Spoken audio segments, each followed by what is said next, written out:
and happy June or July. July. Stacey, this is July. Wow, July. We're recording this way earlier, but I am so excited. Today is a day that has been literally years in the making, and I'll let Stacey explain why. Stacey's joined me today to present this draft before we even bring the guests on, because this is really her draft. This is her brainchild, her idea, her baby, her favorite actor, or one of them at least. I would say probably your favorite. I don't want to put words in your mouth, but we are so excited to be celebrating the man, the myth, the legend, Matt Damon, for a Matt Damon draft. The reasoning being he now hits 100 titles, correct, with the Odyssey, Stacey, or it's around 100? Actually over 100 now.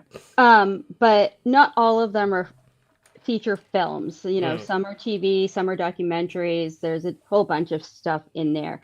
But yeah, he's technically over 100 actor credits on IMDb now. Yeah, so we're going to draft a quarter of those today and pick 25 movies, bearing some vetoes, maybe some other things, of Matt Damon's today to celebrate the actor. We did this once with Tom Hanks. This is only our second actor draft, but I'd like to do more because it is such a fun topic and a fun thing to just kind of like hone in on one single filmography. And because, of course, the Odyssey is coming out this week. I'm releasing this with the release of the Odyssey, and there's a twist to this draft that is going to make that really fun, considering we're recording this months before that came out. But you are all probably excited for the Odyssey, or you've seen the Odyssey by the time you're watching this, so this will be a great way to celebrate. But Stacey, any opening words before we bring in our guests about why this draft had to happen and why you're so passionate about Matt Damon? I mean, not specifically. I am, obviously, like you said, Matt Damon's my favorite actor. He's been my favorite actor since the early 90s, pre-Good Will Hunting, actually, which I know is weird, but it's true.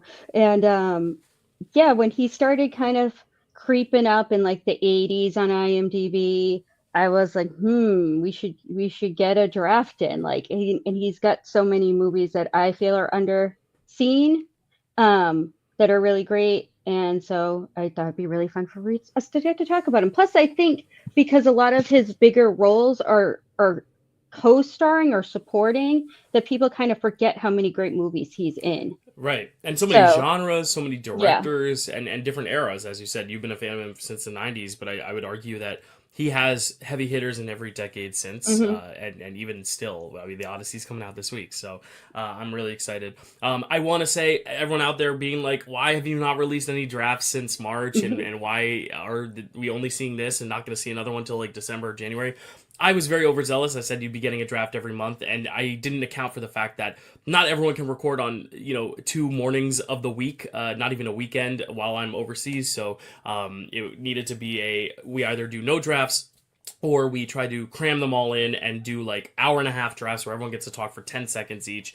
And I want the spirit of draft day to stay the same. So those drafts will happen. They'll just happen next year or the year following, just as we can do them. Those will be the next drafts we do, the ones that I scheduled and promised you. I did promise, and you will get them. It's just this one, though, because of when we were going to release it, we needed to do this one. We squeezed in this one. This is the one that made it, the one to rule them all. And then we will finally get to all those other drafts next year. I promise. If for some reason we get a pocket of time, a window where I can record them with 4 panelists, that would be amazing. But this one's happening. You're getting this one. This is a treat. I hope you all are grateful for it. Thanks, Stacey, for it, because she really held me to it, and I'm really grateful for that. Because sometimes I was waiting like 2 years. I know. Well, and also you were waiting till he had 100 titles, which I think was the big thing. We talked about this years ago, and you were like, well, once he hits 100 titles, we should do it. And now we finally hit that threshold. But we are not doing it alone. Draft Day is done with 5 panelists. So we have Stacey. We're going to bring in 3 more, starting with a co-host of the channel. He is effing Matt Damon or Matt Chapmond. He's Matt, nonetheless. Matt, you are muted. I'm going to let you unmute yourself and say hello to everyone. How are you doing, Matt? Yeah. Stacey, I've got something to tell you, and I'm so sorry that you have to find out Sarah Silverman today? I am so sorry to have to tell you that I'm fucking Matt Damon. Yeah. You and Sarah. Me and, well, not anymore. I should have called myself Sarah Silverman. No, I'm very excited to represent the Matts on this draft. I've also been a fan of Matt Damon's for a very, very long time.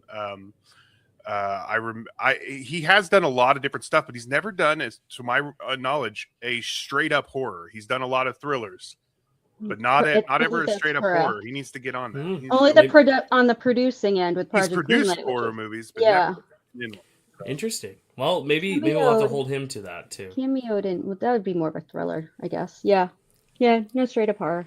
We'll talk about him when we get there. But we're so happy to have you, Matt, co-host of Framewreck, which did return. It's back. You can check out those episodes. We'll plug them at the end. But joining us, of course, we see him all the time on draft day. He's one of our favorite guests to bring on. It is JD. How you doing, JD? Always well. Always well. I'm very excited to talk about Matt Damon.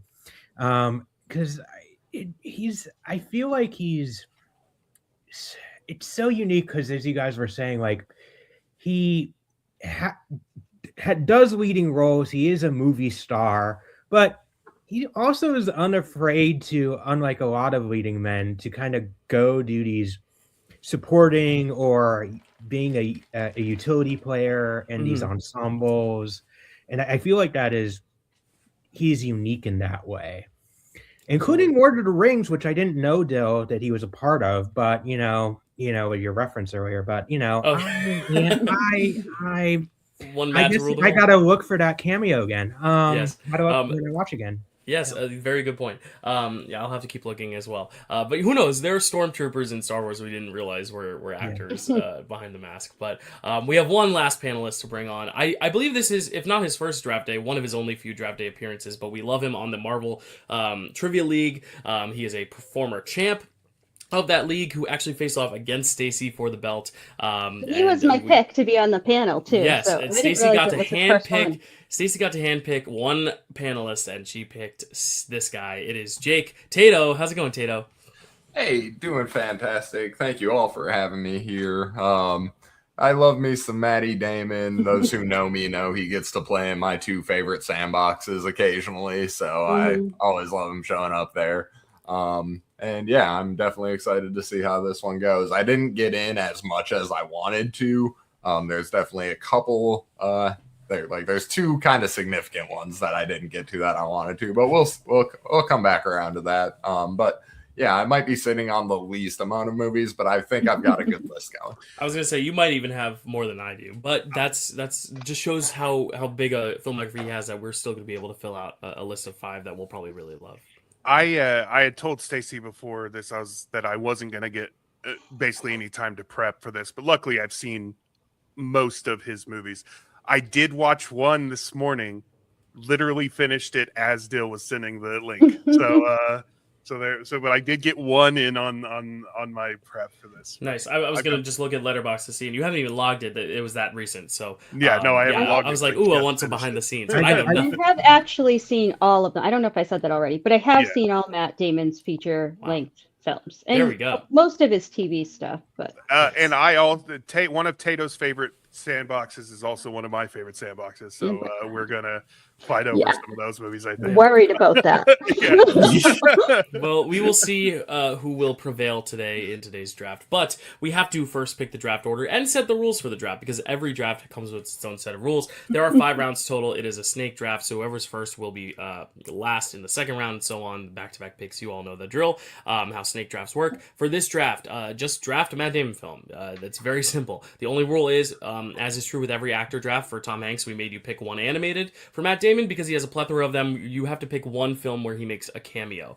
This one can be, of course, based on the cameo itself or based on just the film if you like it, even if he has a small role in it. Because reminder, we are drafting films at the end of the day. That's what will be on the list, not performances. We're not putting role names as the picks. But again, because it is a actor-centric draft, I think performance does factor into it. So feel free, if you want to make it more about the performance, make it about the performance, but that is up to your own personal criteria.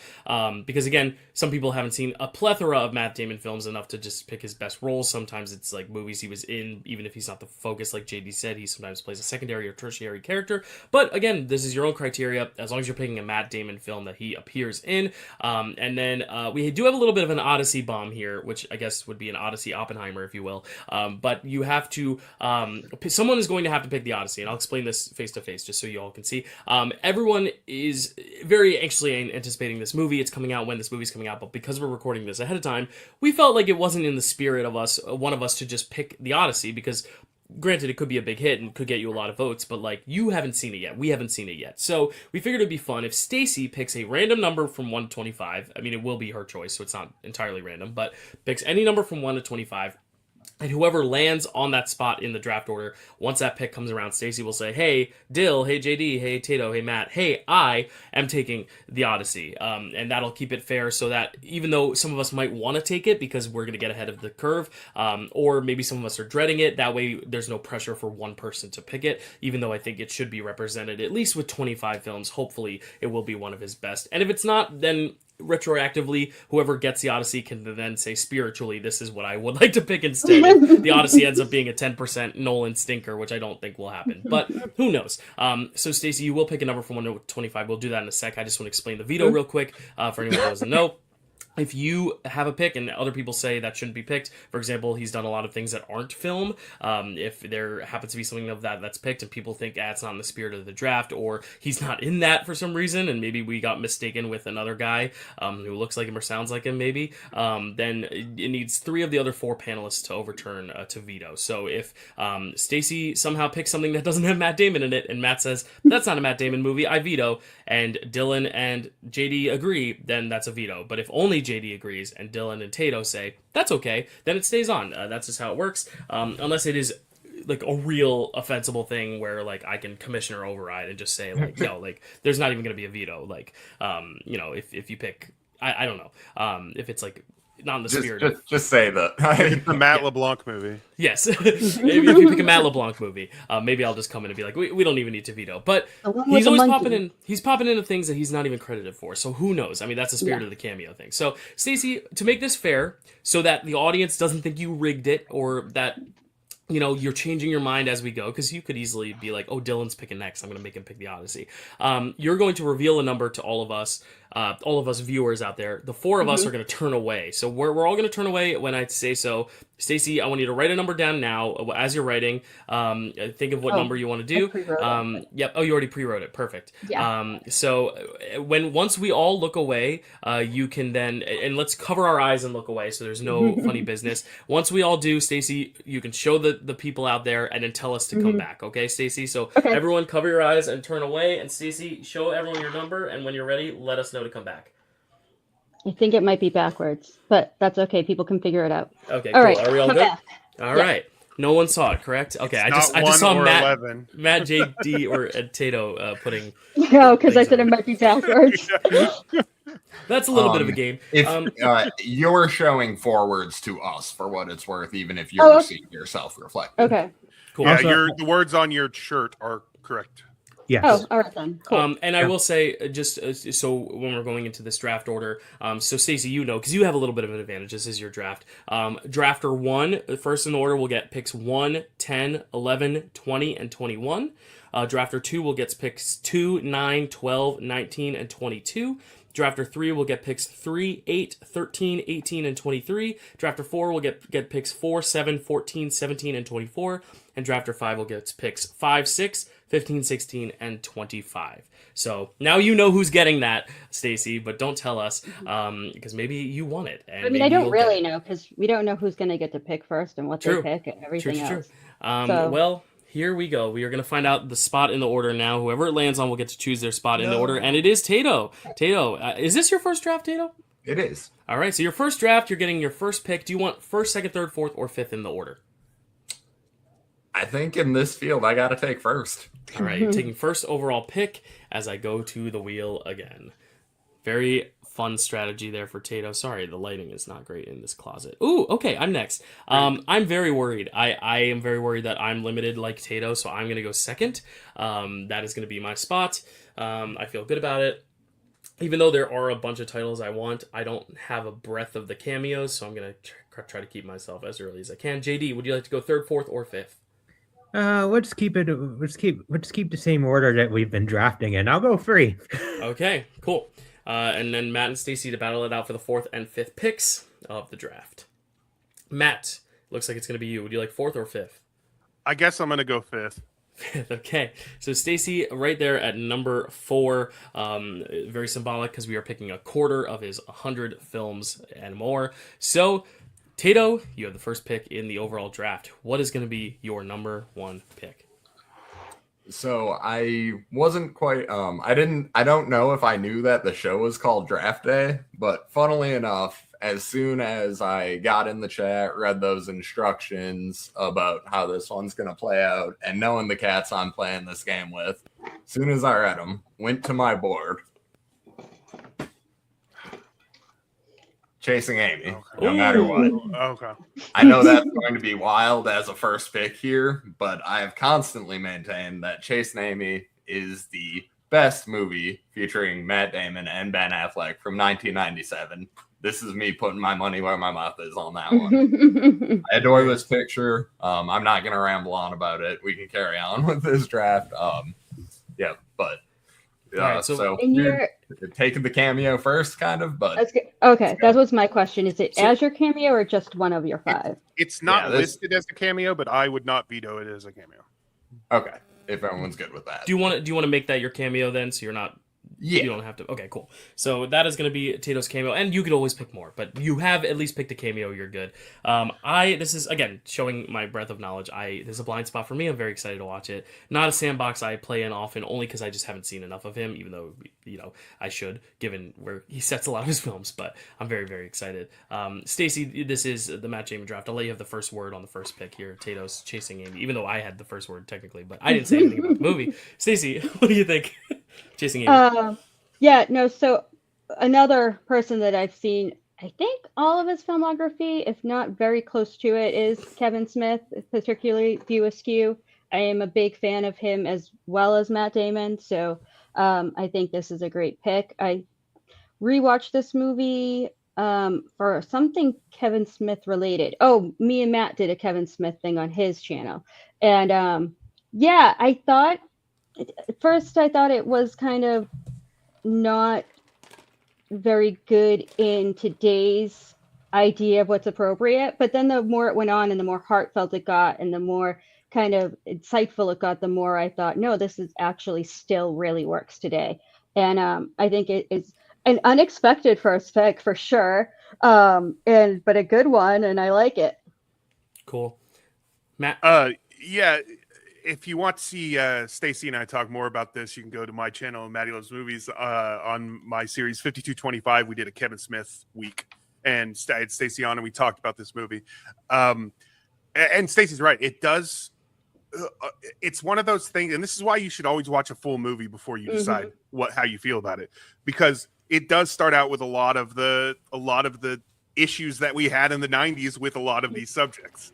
But by the end of the movie, it you know where it stands. It's not a bigoted film. It's just the characters in it don't understand a lot of the subjects in the way that we today would, because of access to information. But yeah, by the time you get to the end, I am surprised that more people get to the end of this movie and go, wow, that didn't hold up, because I think by the end it does hold up. It just doesn't feel like it. This is high on my list. I was nervous about Tato going first, because I knew he was going to take something that was high on my list, and he did. So there we are. Nice. JD, any thoughts on Chasing Amy? I'm going to keep it short and sweet for this one. So Kevin Smith is very hit or miss for me. So this one is not my favorite, but I get why people kind of love this movie and love Kevin Smith movies so much. It's just it's a not my cup of tea kind of thing. Cool. Well, JD has to leave, so he didn't mention a said film. He's good. I almost mentioned the said film in explaining the joke. People know. All right, I'm up next. I'm very excited because there are so many great movies that, like, I know I'm probably not going to get all of them, and there are some heavy hitters that I would put above this one. This is probably my number 3 or 4 Matt Damon movie I would normally pick, but because of the cameo thing, I'm just worried that I'm going to get stuck with a movie that I don't love, that I have seen, but because it's the only movie I've seen of his that he has a cameo in, and I'd rather pick something I've seen than something I haven't. I don't want to get stuck with something I don't like at all on my draft, so I'm going to pick something that I do love this movie, even though it wouldn't necessarily be my number 1 pick, even from that same director, but I'm going to pick for my cameo, and it is a cameo because he's not credited, even though he's in a big chunk of the film. I'm going to pick Interstellar with my number 2 pick. He's not credited. Are we calling that a cameo? Well, okay. So I looked it up because I kind of wanted to do the same thing. Okay. And it does say that it is considered a cameo, even though his part is integral to the film. Yes, I think it's because he's not credited, so it was kind of a surprise. I think that's the spirit of the Matt Damon cameo, is also just like not knowing he's in it, and then of course he is this big reveal, and he is an elongated part, so if that's kind of where we're cutting the line is like a one scene cameo or like a very small cameo versus like an uncredited role that ends up being a reveal. Like, I'm totally fine if you guys want to veto it. I just figured I'd throw it out. I still might pick it. I probably wouldn't pick it first, but I still might pick it overall in the draft if I still get around to it, if it's not a cameo. But I was going first with this one only because it's the only one on the cameos list for me that I'm really like in love with. So, but Matt, if you want to veto it, that's totally cool. I don't know that I want to veto it. I'd like to hear, because Stacy seems on board and has done the research on it. I just feel like because of how much he's in it, I'll say this about Matt Damon cameos: they're often in the trailers, and so this one is even more obscure, like as far as the crediting of it. But it is so integral to the film, and it becomes a supporting performance. But if everybody else is fine, I'm not going to veto it. I just would like to hear. I just do want to say, by cameo definition, he shouldn't be integral to the rest of the movie, but on lists of his cameos, it does appear. So there's really an argument both ways. Okay. Also, by cameo definition, is the surprise of it. You know, the length can vary, but yeah. So, I can go either way. Yeah. I'm gonna say it's fine because there's another one that on my cameo list is of a similar vein that is a big reveal. But once it's revealed that it's this person, it's him, it is integral to everything that you've seen before. So I'm going to count it. Okay. Because I also count it as the cameo. So this is one of the two that I mentioned that I happen to not get to, so I don't know the film, but I'm gonna lean with you guys. I'm sorry I spoiled it.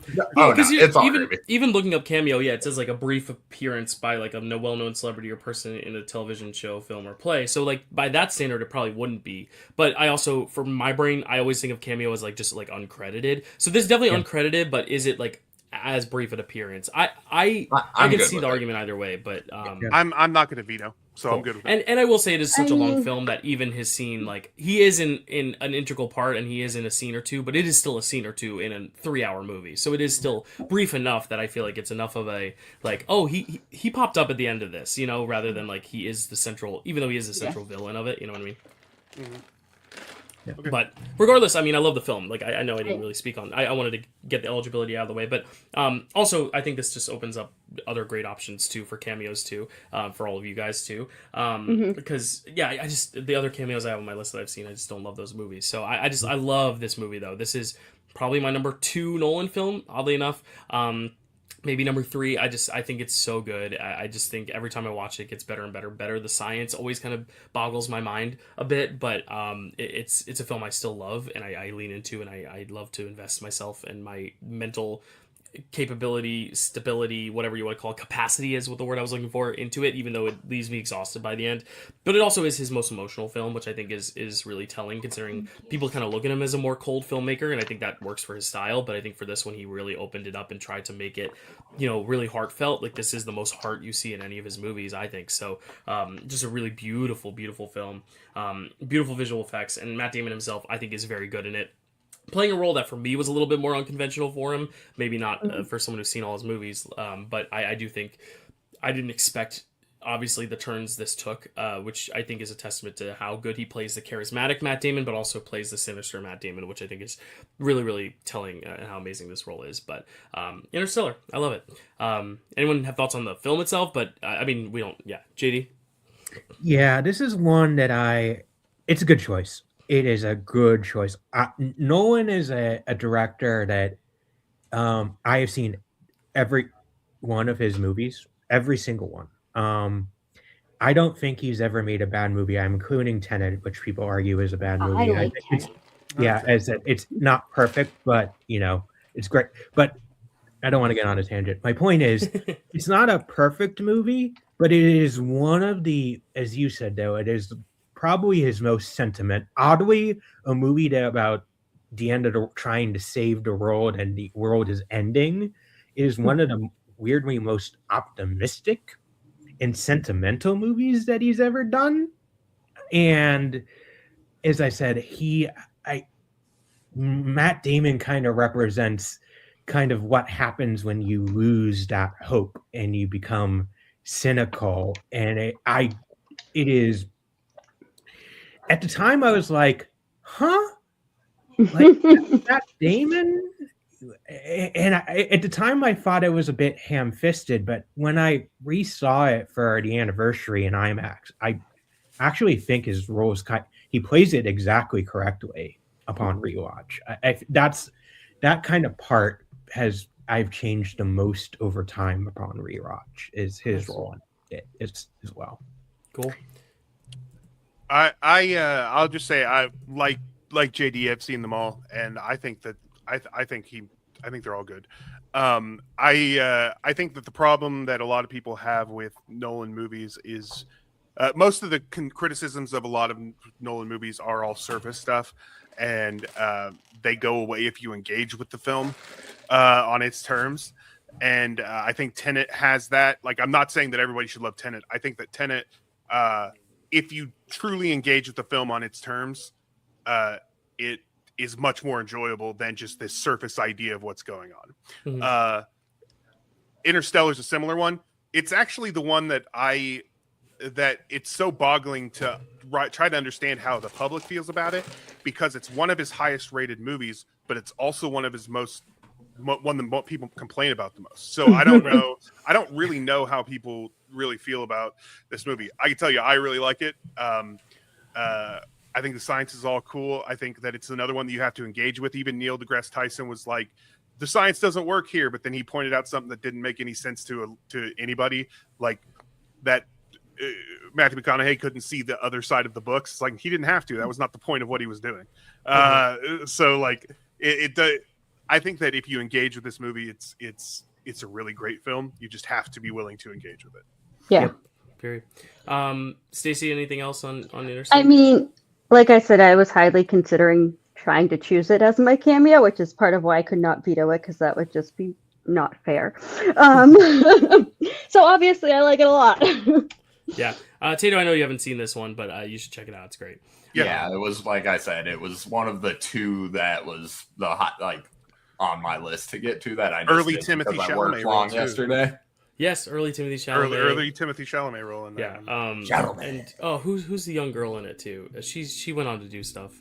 She was in the Twilight movies. Mackenzie Foy, I think her name is. That's a name I recognize. Yeah, great cast. Great cast altogether. That is a name. I do recognize that as a name. All right, JD, you're up next. What's going to be your pick? So it's interesting. I didn't know how we were going to do this draft, so I actually divided his filmography into like at least 4 different categories, potentially 5 if I go for the one that I try to go for the one if I that could get vetoed. But I'm going to start with the leading man. That's my first category where he's the lead, and it's impossible that this would not be my first choice, given how much it is something that I watch multiple times a year. It is my go-to when I'm feeling down, just my go-to feel-good movie, which is The Martian. Nice. The Martian, I think it's number one. I think it's the best Ridley Scott movie that he's done at that time that he had done in years. Number 2, and is still done since, arguably. And number 2, it is a movie about when I'm feeling down. It is a movie about perseverance and teamwork and not giving up. And it also utilizes what I think is Matt Damon's underrated talents, which is his comedic sensibilities. He is so funny in this movie. It is a funny movie, so much so that he won the Golden Globe for Best Actor in a Comedy, even though it's not technically. It's a comedy. It is. It's controversial, but I agree. I think it's I think it's. I see I you can have it in my argue monument. against it. But I'm not going to argue against it. There's an argument for it, but he is so funny. As I said, him and the running gag about him with disco music, it makes it sends a smile to my smile every time I watch it. It is I'm spending too much time. It is a great movie. Yeah, I need to talk. I assume everybody has seen it, but if you haven't, see it. Yeah. You won't be disappointed. It's great, especially with Project Hail Mary coming out. I feel like a lot of people are coming around on this one, like not even just saying. It's also a comedy, just so we're clear. Yes, but I feel like people are coming around on this one as like, oh, like that writer. I like that writer. I like stories like this, and maybe if they were a little tough on The Martian then, because it was a big hit, and I feel like over time people are like, it's fine. But now I feel like it's getting a resurgence because of Project Hail Mary. And by the way, this is a controversial statement. I think he should have won Best Actor over Leo and Matt and Michael Fassbender. That's a bold take. Yeah, I wouldn't disagree. I think he would be very deserving, even though I also think Leo should have one, and if that was the time. But yeah, I don't love legacy Oscars, as I am sure Matt has talked about it with me as well. But Stacy, you want to talk on Martian? Talk on the Martian. Oh my God, so much, yeah. So this was it. I had two possible first picks. This was my like obvious one, and my other one was somebody's probably gonna steal this if I don't pick it. But I love this movie so goddamn much. First of all, I love Andy Weir. I love his writing. I didn't listen to this book until after I saw the movie, but I did. I listened to all of his stuff after I had seen this movie, and then also Project Hail Mary, which I pictured Matt Damon in the lead role of, as I listened to Project Hail Mary like 3 times because of the combination of this movie and just the character. But I agree about the Oscar. I thought when I saw this that it was going to be his Oscar. It showcases what I think he does best, which is play the relatable genius. Like, he is obviously a genius in this movie to stay alive on Mars. Like, it's you, and you don't question that he's smart enough to pull this stuff off ever, but he's also the guy making sarcastic jokes and like keeping good humor about him, and like you said, being very funny, which in this situation a lot of people wouldn't be. So I think that it's great how it showcases him, and it is such a showcase really for him, being that most of the movie he's alone. And I love it. I think it's a great movie. I think it's a great role. And I think like there's one other movie that I might like a little more and think he's a little better in. But as far as ones that people mostly have seen, this would be my pick. Nice. Because the other one most people haven't seen. Interesting. And maybe you'll pick that next. We'll see. Maybe you'll pick something else. Yeah, any other thoughts on The Martian, Matt? Yeah, just because the movie has high stakes and has intense moments does not mean it can't be a comedy. Most of that movie is just full of comedic stuff. As a big Donald Glover fan, I really loved his role in this, and it's very funny. Yes. Matt Damon is very funny in this. I agree with you on that. He should have won the Oscar that year. I'm not a fan of legacy awards, and Leo won his Oscar for laying there most of the time. That and eating a boar heart. Well, that's fine. Matt Damon could have done that. But I think this is going to be controversial. I think The Martian is better than Project Hail Mary. I wholeheartedly agree with you. Hands down. I think it's good. It's not. It's way too. It's too long. You could have cut about 20 to 30 minutes. And The Martian balanced the comedy way better than. Yes. I have such affinity for bromances that the Rocky of it all is hard. But other than that, I kind of love them equally. I liked Project Hail Mary. I liked it a lot. I just it did. I thought Ridley Scott balanced his movie a lot better than the Lord and Miller did. Yes. Anyway, Both great adaptations, by the way. But yeah, I haven't read anything by Andy, but I thought that they're both really good movies. I just happen to prefer The Martian. Anyway, I think this is a great pick. It's high on my list. Cool. I think Matt froze a little bit. Yeah. Tato, talk about The Martian if you've seen it while Matt unfreezes. Oh, he's unfrozen. All right, that's good. It was high on my list is where you froze Matt, but if you have anything it's else. a great, well done. It's a comedy. That was Cool. the end of my. There you go. It is a comedy. Tato, any last words on The Martian?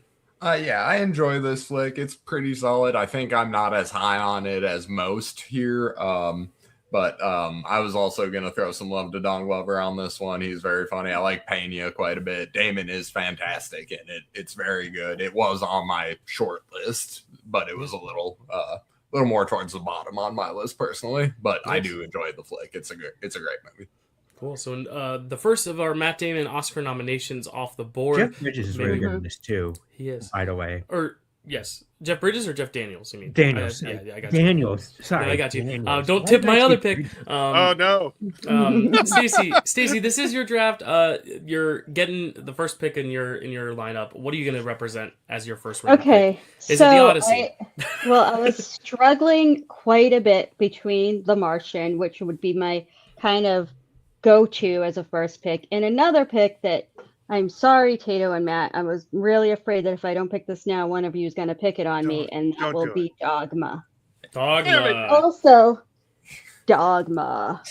Yes, now finally on a Blu-ray release. Let's go. Yep, 4K even. 4K. So I actually owned it on a special edition DVD a long time ago, and it got stolen, and then forever I couldn't have Dogma, and it was sad.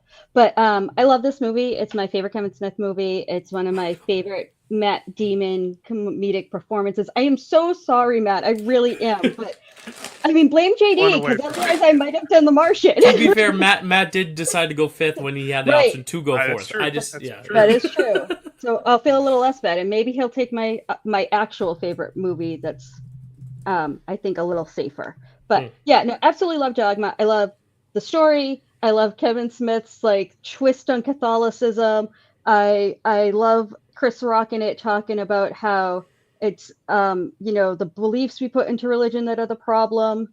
And like I forget how he says it, but I say it now, and basically the Bible is just a bunch of guys that wrote down stuff. Like it's not everything. But anyway, and Alan Rickman in it is so great. And of course you get Jay and Silent Bob doing their thing. And it's just such a fun movie. I like Matt Damon is more of the villain, which is always fun to see because it's not his go-to for most of the time being the antagonist. And I think he's so great as Loki in this movie.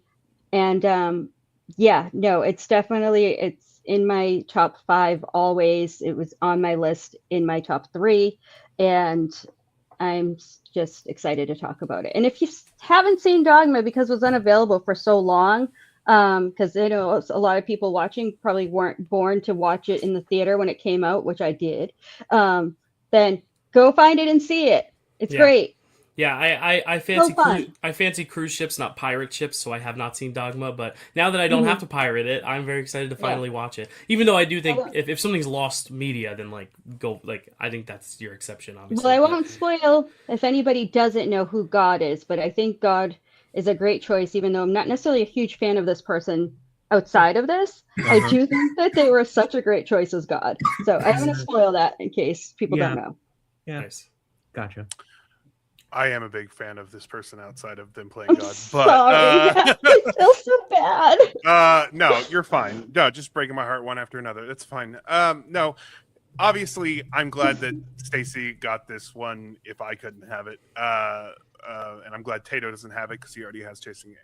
So if you want to hear Stacy and I talk about this, go to the aforementioned episode of 5225 that we did, because we did that the week that they re-released Dogman in the theater after Kevin Smith had gotten the rights back. And so so I got to see this. I've seen it in theater twice now. But I love this movie. Ben and Matt are just perfect as Loki and Bartleby. One of my favorite scenes in all of cinema, probably top 10 or 20, honestly, is the scene in the parking garage where and it's mostly Ben Affleck, but they both are heavy hitters in this scene. The scene in the parking garage where he's like he favored them and they didn't done. And Ben Affleck is just like yelling at Loki. I love that scene so much. It's such shows both of them. Anybody who thinks that either of those two guys can't act, watch that scene because it's incredible. Yeah, I love this movie. Alan Rickman gives this amazing actor, one of the greatest actors to ever live, with these almost amateurs in this film that has a shit monster. Which scared my daughter when she was little, by the way. It's like Galaxy Quest. Like the film may not be exactly the kind of movie that Alan Rickman is made to be in, but he's perfect in it, and that's how this one is as well. He's so good, and behind the scenes stuff when you hear about how he treated the other people on set, how Jay Muse, who had literally only played himself in these Kevin Smith movies, got the respect of Alan Rickman in while on set, and later in life, Alan Rickman remembered him, and it's just, there's so much about this movie to love behind the scenes and on the screen. It's hard for me to pick a favorite Kevin Smith movie. This is one of them. It's up there. It may be my favorite. I really love Dogma, and it was going to be the very next pick on this draft if she didn't get it. I knew it. Nice. I'll ramp off Maddie on this one since I was going to say some of the same stuff. Yeah, I love the Rickman of it all behind the scenes and the Jay Muse. It's like we've all heard those stories of Jay learning everyone's lines for this movie because he didn't want to piss off that Rickman dude. Yeah, and then a real actor in this one. Yeah, we got real actors, not like Affleck.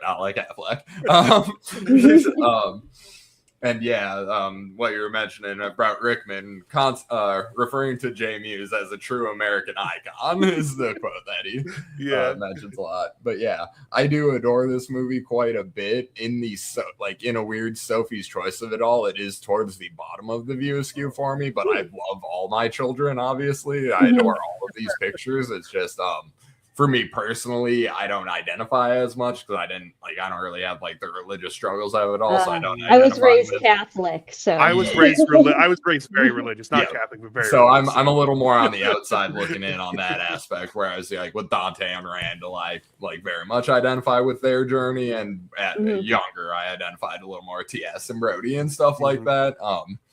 And Holden and Banky and things like that. So. But I do still absolutely adore this picture. Rickman is awesome. Jam Bob, always a delight to see. I do like Linda Fiorentino quite a bit. I will also join you, Matt, on the liking God in this movie and outside of it. I really want to know now. Can I look it up or should I wait? No, don't do it. Yeah, okay. Wait. Actually, you're so young, you may not even recognize her. It's her. Ooh. Oh. Yeah, Oh no! Is it like a frequent actress of Kevin? I'll figure this out. No, it's not. it's a non-actor. I will tell you, don't do it. It is a reveal in the movie. Okay, you know what? I might watch this week if I can find the time. If you don't recognize her because it was the 90s and you might not recognize her, just ask us after and we'll tell you. Wait, if it's not going too deep, how young are you, Dylan? 28. So okay, yeah. I think you're on maybe. We'll see. But yeah, look, which means he was born in adore 98. This picture.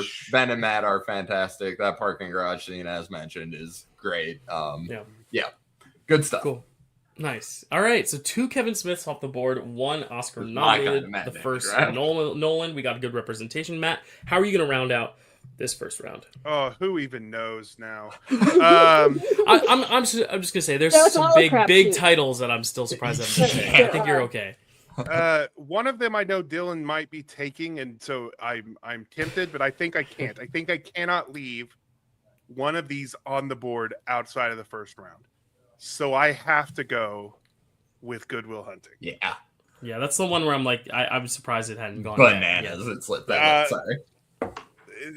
It's an incredible film. It's Ben and Matt wrote it. I sometimes when I think about this, I remember the scene in, I think it's is it Family Guy where it flashes back to them writing it, and Matt Damon's like, Good Will Hunting by Matt Damon, and Ben Affleck's back smoking weed, like, and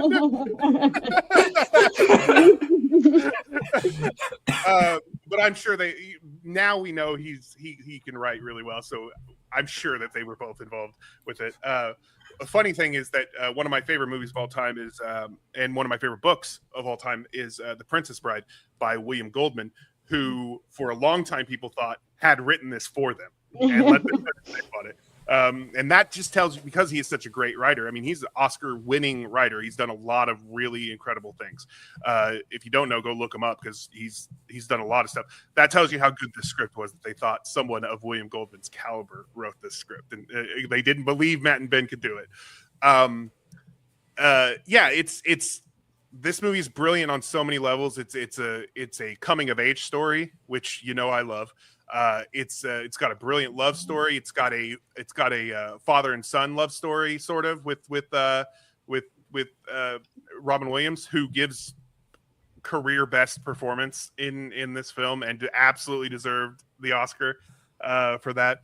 It's just a movie that I really love, and I love going back to. And yes, it's been parodied so many times now, but there's a reason that things like this get parodied, because of the impact they had on society when they happened. So it is unfortunate that that every TV show and movie that takes place in a school has to have the stumbled upon a chalkboard and finished the algorithm. But there's a reason that had such an impact, because it was brilliantly done in this film. Nice.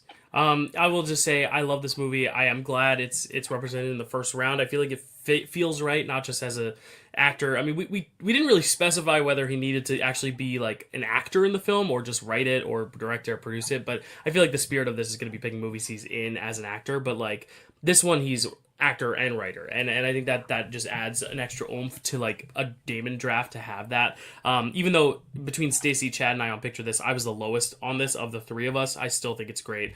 It was a little bit of a travesty that two performances from this movie won our Picture This prize, and neither of them were Robin Williams. But it is still great performances across the board. I picked Matt. Yes, and Chad picked Ben. But I do think it is a really solid film with great performances. My second favorite Robin Williams, only because I'm biased based on what my career actually entails. But I do love Robin Williams, and this is just such a great collaboration between writer, director, actors, everything, and Minnie Driver's great too. But yeah, I love this one. I'm glad it's represented here. Would not have been my next pick though, so I'm glad mine's still on the board. Ooh. That's all I'll say. Anything else on Good Will Hunting? Of Stacey? course. Yeah, of course. I won't keep pulling movies out of the pile, but it's there. I would blow up your screen to show up your pile, but I don't want to tip picks yet. So yeah, and honestly, it's not the best representative of my favorite Matt Damon movies, because it spans back to the 90s, like school ties. Mm-hmm. So it's like there's a lot of DVDs that are very old, and I probably wouldn't have now. But anyway, off topic. I'm not going to go too deep into it, because I went really, really deep into it on Picture This. And if you really want to know like everything I love about this movie and all my thoughts on it, you can go watch that there, and you should. But I do think it's great. I think Matt and Robin Williams are great. Ben is great too. He has his little monologue there that's a showstopper that everyone loves about, I don't want you to be here one day when I pick you up, blah, blah, blah. That's obviously paraphrased. But that's it. That's what they won the Oscar for. You know, people didn't think he wrote it, but Matt Damon started writing this while he actually attended Harvard. He was no dummy himself. So I just want to put that out there for people that are like, oh, you know, they just got the credit. I mean, I guess Ben was no dummy either, but we had to find that out much later. I will say, like, this is the Matt Damon movie. Like, if you're going to be like, what movie do people think of? What is the Matt Damon movie? It's his movie. This is it. It is very high on my list. It's actually next on my list. That's okay because I still have my favorite that no one's going to pick, but I'm going to pick it early. Anyway, so yeah, I love Good Will Hunting. If you're a young person who hasn't discovered the joy of this movie yet, please go watch it. It's got everything you could want. It's funny. It's smart. It's dramatic. It's got a great romance. It's got a great mentor relationship. It's got tear-jerking moments. There's just, and it's got a great ending, which is very important. And it's got the best Matt Damon hair, I think, in any movie. Possibly. I would say so. And I did love that this catapulted his career because I was already a fan. You know, for a fan, not the movie was great, but also like what it did for his career was so great as well, because I got to see him a lot more and a lot of great stuff. Another behind the scenes Kevin Smith thing, just real quick, is that he always jokes about how Affleck and Damon would too often when they were in a scene together ad-lib lines, and he's like, no, write it as written. And he's like, if you guys want to write a movie, go write a movie. And then they won an Oscar for it. Also, I won't tell the whole story. I told it on Picture This, and we need to move things along. But a great story behind the scenes of how he got his role in Saving Private Ryan while on the set of Good Will Hunting. Oh, nice. Not based on his role in Good Will Hunting, but on the set.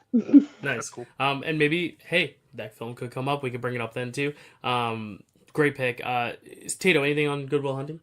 Yeah, this movie is perfect. In a draft without these two below me here, this is my pick, or this is my round one pick one in any sensible draft. But obviously, this is a crazy world here we're living in. So had to get Amy in. Like I said, I am a little tongue in cheek when I say that Amy is the best Ben and Matt movie of '97, and then also I maintain that Good Will Hunting is not the best Minnie Driver movie of '97 either. We can talk about Princess Mononoke later, though. But yeah, no, this movie's perfect. Robin is amazing. Matt is fantastic. Ben is excellent. Like, I cannot gush about this movie enough without saying what's been said about it. So good. It's not your fault. Lovely. It's not your fault. JD, any last words on Good Will Hunting? No, I think we're good here. All right. Yes, great movie across the board. Matt, you get another one now. Let's just do a round check. Round one's over. Stacy, has the Odyssey been picked yet? Or, well, I guess you'll tell us what it's supposed to be, but no. No, it has not. Cool. So this is 6, right? Yes, 6-6. Okay. I just wanted to keep us. I'll say the number out loud now as we get into these later rounds, because I figured you wouldn't do a top 5er just because that'd be a lot to pick. I mean, maybe, who knows? To keep us on our toes. But Matt, what are you gonna pick with your 6th pick? With the 2nd pick in your draft? All right. So real quick, Stacy, I know that you had kind of split up your movies into. I didn't end up doing that. But one of your categories was saving Matt Damon. Or we have to save Matt Damon. Was Good Will Hunting in that list? I know it was also Boston, but it is kind of a we have to save Matt Damon. I didn't actually make specific lists. It's just the things I know he's in a lot of the categories off the top of my head. So it could have been, because you do need to save him emotionally in this movie. But it wasn't all three of the supporting cast members are trying to save Matt Damon in this movie. Anyway, sorry, I should have said that earlier, but okay. So my second, I'm just gonna have to go with my cameo because I really want it, and I don't even think it's in danger, but if it gets taken, I'm gonna be upset. And there's so many good cameos that I could take anything else, but I don't care. I'm just gonna do it. Dylan, do you know what my cameo is? Or the cameo I'm gonna pick? No. Does anybody know? Do you know who else doesn't know? Scotty doesn't know. Yes. That's it. Okay. Yeah. Scotty doesn't know. No, thank God. Okay. this cameo in Euro Trip, which is fine. It's a fine movie. Yeah, no, this is why you watch it. This is why you watch this movie. I will say that this was the first like graduation movie that came out after I was out of high school. So like there was something like interesting and special about it, like that kind of was I felt a bond to already, but no one was expecting, and now it's a meme, and now everybody knows it. But when Matt Damon comes out, when Matt Damon comes out and performs this full "Scotty Doesn't Know" song at the beginning of this movie, I saw this in the movie theater, blew my mind, blew the whole theater's mind. Like they were all, they were all like, "Oh my god, it's Matt Damon!" And yeah, he had cameos and things since then, but not to the degree that he was famous enough for everyone to care, and it was a big enough moment that was kind of a showstopper, and that's what it was for this. He was finally big enough for everyone to care, and this moment was an absolute showstopper in that movie. This movie is not worthy of the second round, but the moment is, and that's what I'm drafting is this cameo, not the movie. Nice. Yeah, I've never seen it. I'm very excited too. What year was it that it came out? Was 2004, I guess, because I graduated in 2003. Gotcha. So he had just, I'm not going to tip picks, but he was, I mean, obviously pretty big at the time, but like this would have been a very like unconventional thing to see from him. Yeah. Cool. He was known for more serious stuff at the time. Yeah, and to come out as this punk rocker singing about how he's, basically fucking this dude's girlfriend and the guy doesn't know was just so out of the blue and crazy. For context, Scotty is the main character of you. Right. I've seen the scene. I've seen the scene. This is the cameo to begin the career of cameos, and it's always remained one of the best, and I love it so much, and I'm so glad it went early because it helps me narrow down my choices. Nice. And rest in peace, Michelle Trachtenberg. Just want to say that. Yes. I've never seen this. JD or Tato, have you guys seen this one? Do you like this one? Yeah. Any thoughts on it? To echo Matt said it a lot better than I would say it. The movie is not worth the pick. The cameo is what makes the pick worth it. It was just like the time, like you said, it was unlike anything he ever did. Yeah. Nice. Tato, any thoughts on Eurotrip? Yep, on the pure textbook definition, this is probably the objectively best cameo. Yep, you're not wrong. So funny, the nose piercing, the spider tattoo, just so perfect. There's another cameo that I imagine is going to be picked at some point of his. The moment that happens is the closest you'll get to the moment that this happens back in 2004 or whatever, 2003, 2004, whatever year that was.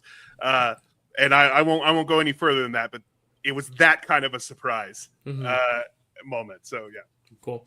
Alrighty, Stacy, you get another pick now. Is it the Odyssey or is this something else? It is not the Odyssey. All right. So this pick is, in my opinion, actually worthy of a round one, even though I don't know if any of you have even seen it, but I'm afraid somebody has, and if they have, they will definitely pick it if I don't take it, because it is arguably his best movie, and that is The Informant! ! Interesting. Very cool.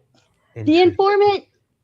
Oh, it's not just one of Matt Damon's best movies. It's one of the best movies. It's a great movie. It's a true story about, I don't even want to say too much because I don't want to spoil things, but basically this guy gets in over his head and it gets getting worse and worse and worse and deeper and deeper and deeper, and the FBI is involved, and he is not right in the head.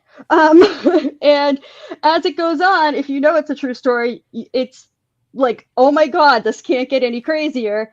And it does. And Matt Damon is so perfect as this character, which he could be an off-putting character in a lot of ways because he is quite... Sorry, am I dinging? Is that me? No, someone keeps dinging. Yeah, I don't know. I don't think it's me. I'll be right back, though. Okay. Yeah, he could be off-putting because he is so clueless in a lot of ways, but not necessarily clueless in fun ways. But it's played comedic, kind of, I guess you might call it a darker comedy, and it is just so great. I will say what he has, just because this is how I came to kind of know about this movie. So he has bipolar, and it happened at a time when bipolar was not really a thing people knew much about. And one of the reasons that I had always wanted, other than the fact that I just wanted to see all Matt Damon's movies at some point, but I had heard it cited as one of the most realistic portrayals of bipolar in film, from, articles and stuff. I don't know how reputable the sources are. I don't remember now. It was a while ago, but it was from the mental health community for the most part. And I mean, it makes sense that it was a great portrayal of someone with bipolar in film, because the person it's about actually had bipolar. So, but yeah, the rabbit hole that this goes down is just crazy. It shouldn't be funny because it is real and it's someone's life, but it is funny.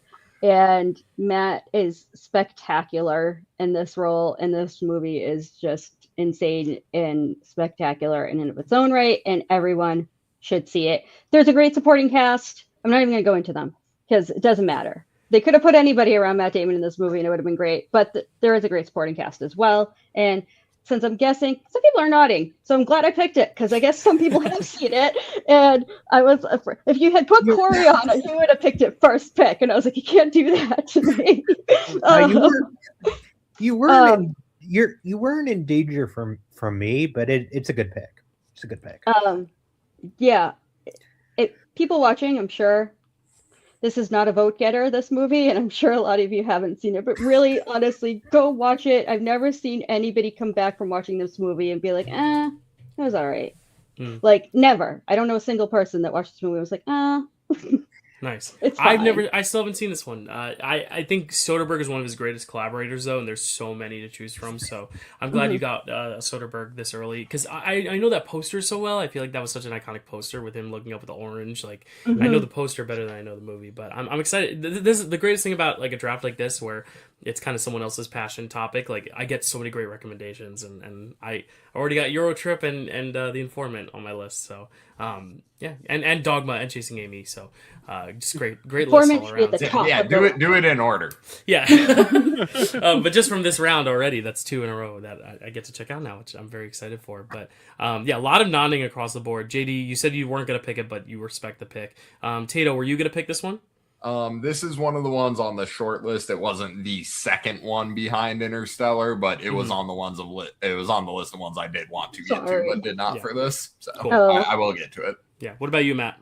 It's a great movie. I haven't seen it in a while, but I did have to watch a bunch of clips for it because, well, a little behind the scenes. For some of my friends, their friends commission supercuts of movies that people like, and I make them. And I made one for Stacy, and I included a lot of Matt Damon in it, and so I'd watch a bunch of clips, and it just reminded me how funny that movie is. And yeah, it's a good movie. It's a good pick. Soderbergh is very interesting. I like his collaborations with Matt Damon. He's an interesting cat, that director, because he does stuff he does some extremely inaccessible movies, and then he does these big crowd pleasing movies with Matt Damon, which is really funny, and it's nice. It's like in one of the cameos that I won't talk about yet, where Matt Damon's like, first you do the safe picture and then you do the art picture, and that's really Steven Soderbergh's career in a nutshell. But yeah, I like that movie. It's good. Nice. Cool. Let's move on now. JD, your second pick in the draft, third overall, pick number 8. Do I go obscure yet? I don't. I thought some of these picks would make it easier, but it's not happening. So still some heavy hitters out there. Yeah, there's some heavy hitters out there. I mean, so far we're like, problem is I want to talk about another Soderbergh movie. Do Just it, do JD. it. To pick This, whichever one you like best. I may do multiple. It's fine. This is people would argue this is worthy of a first pick, anyways, and I'm kind of surprised it's still here. My next category is the co-lead category. This is the categories where he was like the secondary or the tertiary character, and I'm gonna go Ocean's 11. Nice. Is the next pick.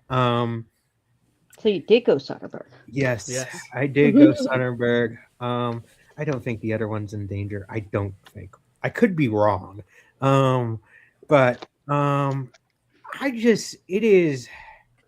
rewatched this it's been like a year since I've rewatched this, but like every time I do watch Ocean, it's a fun time. It's like he is the 11 in Ocean's 11. He is the 11th person recruited of the Ocean's team. And he's kind of presented as like he's the next big, because it's him and it's Brad Pitt, and then like the third, it's him. He's like the third kind of in the poster. I could be getting that wrong. I don't know. I think he's third build. Yeah, he is third build. It is interesting. As I said, I feel like this movie is a lot of fun. I like his interaction with George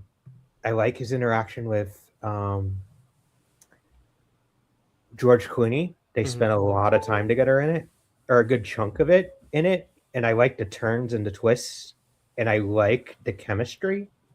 So yeah, that's my pick. Anyways, nice. I will say someone's charger is I in don't. and out. Yeah, just not sure whose it is, but if you hear the dinging on your end, it might be. Yeah, no, it's mine. Okay, no worries. Oh, okay. Yeah, just it's totally fine. Just wanted to bring awareness. This is a great one, a great franchise. Soderbergh, obviously, great collaborator, as we said.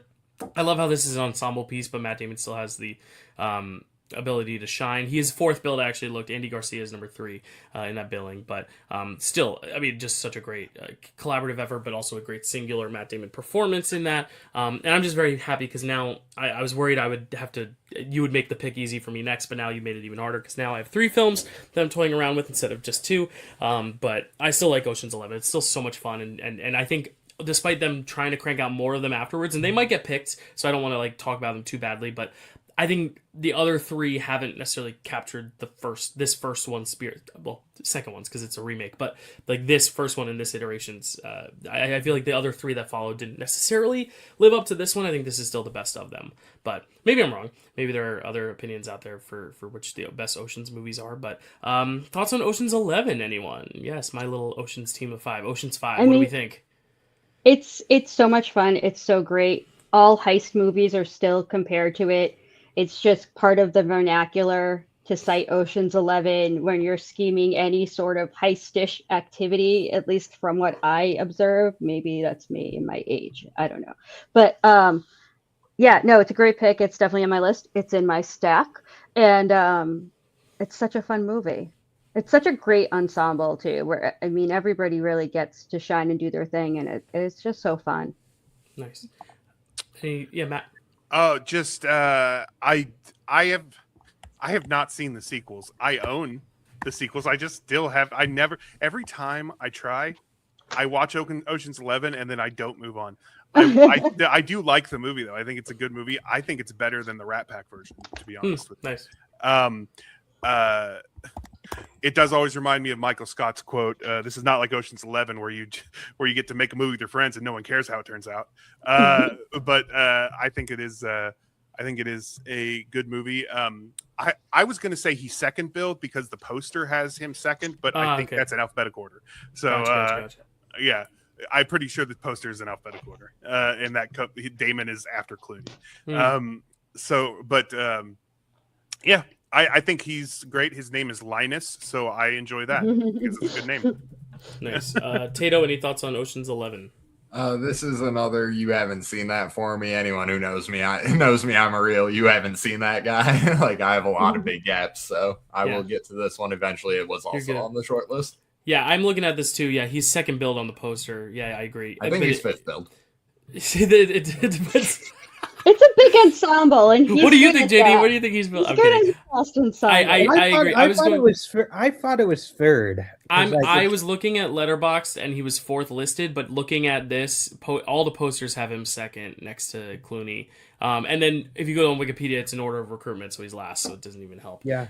But either way, maybe I don't know. Either way, it's an ensemble. I think the second billing is alphabetical, which they often do in ensembles anyway. So true.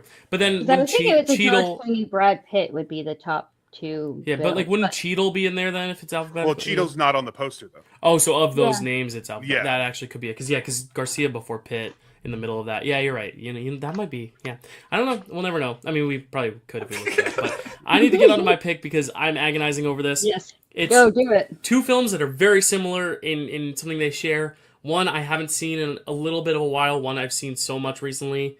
But just because one is much more Matt Damon and because I want a little variety, I'm going to go with The Departed here for my number 2 pick. There's another film that is a 5-star film. I only have 2 5-star films, Interstellar and then another one. Maybe it'll get drafted by Tato. If not, I'll probably pick it on the wraparound. The Departed is my 4.5-star film. I love it so much. The only thing is I haven't seen it in probably upwards to 6-7 years. So I do hope when I revisit it for Picture This eventually that I just love it as much as I remember loving it. But the thing is, even though I haven't seen it in so long, there's still so many sequences that I can definitely point out in my brain. That performance sticks out. I think also just looking at the other film I was going to pick, this is much more of his movie than that other one. Even though he's shared here with Leo and Jack Nicholson, but what good company to be in, Leonardo DiCaprio and Jack Nicholson, and still being able to hold your own with those two, let alone other great ensemble members. And it's crazy that the only one who gets nominated from this is Mark Wahlberg. Not that he's not good, but the fact that that's the only one of the ensemble who gets nominated is a bit shocking. But I think it's just a stacked year, and with 2 co-leads, with Jack Nicholson also kind of being a third kind of lead, but maybe supporting. I could see how maybe it was just vote splitting and just not knowing where to categorize them. Well, and of the 3, I think Matt Damon maybe has the least flashy role of the 3, and that's why. But JD, do you have something to say on that point? Yeah. Also, part of the problem was Leo also had Blood Diamond that year, right? And that's it. And he was nominated for the wrong one. That's what I'm saying. They put him with supporting with Nicholson, and then that's what they campaigned him for. But then other places they were saying, but no, he's the lead. Yeah, and then but they gave it for him for so they just gave it to him for Blood Diamond to avoid all of that. Yeah. I mean, that's the hard part with a lot of these co-leads. I mean, JD, I know that was one of your subcategories. There's another Best Picture nominee that is very much a co-bill. But again, it's just a matter of which one do you view as the lead versus the supporting. Correct. But yeah, I think this one's really good. I think Scorsese, this is, I think, the only time they team up, and it's a really good collaboration. I also just think it's so well paced for how long it is. It's so funny and enjoyable, but also action heavy, dramatic, has kind of all the different tones you look for in just a film itself. And like other Scorsese films with New York, this kind of really does kind of pay tribute to Boston in a really interesting way and really showcase Boston and feel like it's homegrown from Boston, even though it's not, a Boston filmmaker. I think he's New York, obviously Scorsese, but I do think this, whenever Matt Damon's working in the Boston realm, it's always really, really solid. And I really love it. And I do know there are thoughts from other co-hosts of the channel, not that are present, but that think this movie is very overrated. I don't agree. I do agree with the fact that Scorsese's made better movies, but I do think, his time was coming, and if it wasn't going to be The Aviator, I think this is a very good kind of coronation for him, even though I do agree with you, Matt, where you shouldn't just be overdue for an Oscar and win just because you're overdue. But I think when you are overdue and a movie like this comes along, which is really, really good, it's okay, this feels like the right time. We are comfortable awarding him this for his legacy, but also because this movie is really good. So I'm glad it got all its awards. I always like it when it acts as a tiebreaker. If it's really close between 2 people, and then it's this, it's between... No, I hate that more. Well, you have to decide some way, but yeah. But also, looking at the competition, I mean, the other, I would say, best film of that year wasn't even nominated, Pan's Labyrinth. So I'm very comfortable with that. There's another one in the lineup that I really, really love, but I'm not going to rattle off too many movies just because we haven't covered it yet. But yeah, okay, I'm shipping up to Boston to find my wooden leg. No, I love the use of that song in this movie, but I truly love that song. But okay, number one, this was not a legacy award. He was overdue, but he earned this award. Like, yeah. I think that this was the right pick was done this time, especially because the year before, and I mentioned this on my most recent episode of Picture This. The year before, Jon Stewart was like 3 6 Mafia 1, Martin Scorsese 0. So like it was already like he had just been like joked about the year before at Oscars. This one was absolutely deserved. Everything it got deserved. The problem with this one is that Mark fucking Wahlberg is the only actor who was nominated from it. He's the last one I wanted nominated from this one. Like Nicholson was the front runner coming into all this. I remember this. Like everybody knew Nicholson was getting this Oscar, and that he wasn't even nominated. I can't. We did a snubs draft, and I didn't even mention this movie, and I should have mentioned it many times because. Which is funny considering it wins Best Picture and Director. It's still so many snubs come from it. Yeah, Jack Nicholson was supposed to win this Oscar. He wasn't nominated. Matt should have been nominated. Leo should have been nominated for this and not Blood Diamond because his Blood Diamond performance is fine. It's not Oscar worthy. This one was. I love this movie. I think it is, and I know Dyl is going to disagree. It is the best modern Scorsese, the best like post 2000s, I guess, probably Scorsese movie, in my opinion. I just really, really like this movie. I remember seeing it in theater and was blown away by it. And this is a very good pick. It was probably my next one. I think it's better than other said film you were referring to. It's just I like that one more just because of what it says. But either way, great filmmaker, masterful piece here. Masterpiece here. Masterful piece. Any thoughts from the rest of the panel on the Departed? I'll chirp in quick on it. This was in my 3 coming around the bend that I possibly could have taken, so I definitely don't mind you getting rid of it. I also have not seen this one in quite some time, close to like shortly after it came out, so it's probably been close to 20 years since I've seen this one at this point. Definitely got to go back on it. But yeah, I gotta throw it. It is a slight oversimplification, but I gotta throw it to my man Randall Graves. Yeah, this movie is pretty perfect until that shot of the rat at the end. Yes, the rat is very controversial, and I'm sure we'll talk about it on Picture This too. But it is, that's the one thing where that might be the half-star doc, But it's been so long since I saw it, so I might bump up to 5 stars when I rewatch. But I think people need to calm down about the rat too. It's fine. It's an artistic choice. It's a metaphor. Yes, we love our metaphors. Stacy, what are your thoughts on The Departed? Well, being a Boston girl, Massachusetts, I'm south of Boston to be clear, but I love it. Like, how could I not? It's got Matt in it, and it takes place in Boston, and it's a Scorsese mob film. Like, it's a perfect recipe for a great movie. And I love the juxtaposition of Matt and Leo both playing both sides, but from different sides. Like, if that makes sense. Probably makes sense if you've seen the movie, and if you haven't, it probably makes no sense at all. But I think how kind of they're mirrored that way is so great and different than you often see. And again, I keep saying it's rare, but again, we get Matt as kind of the antagonist, and I like him that way.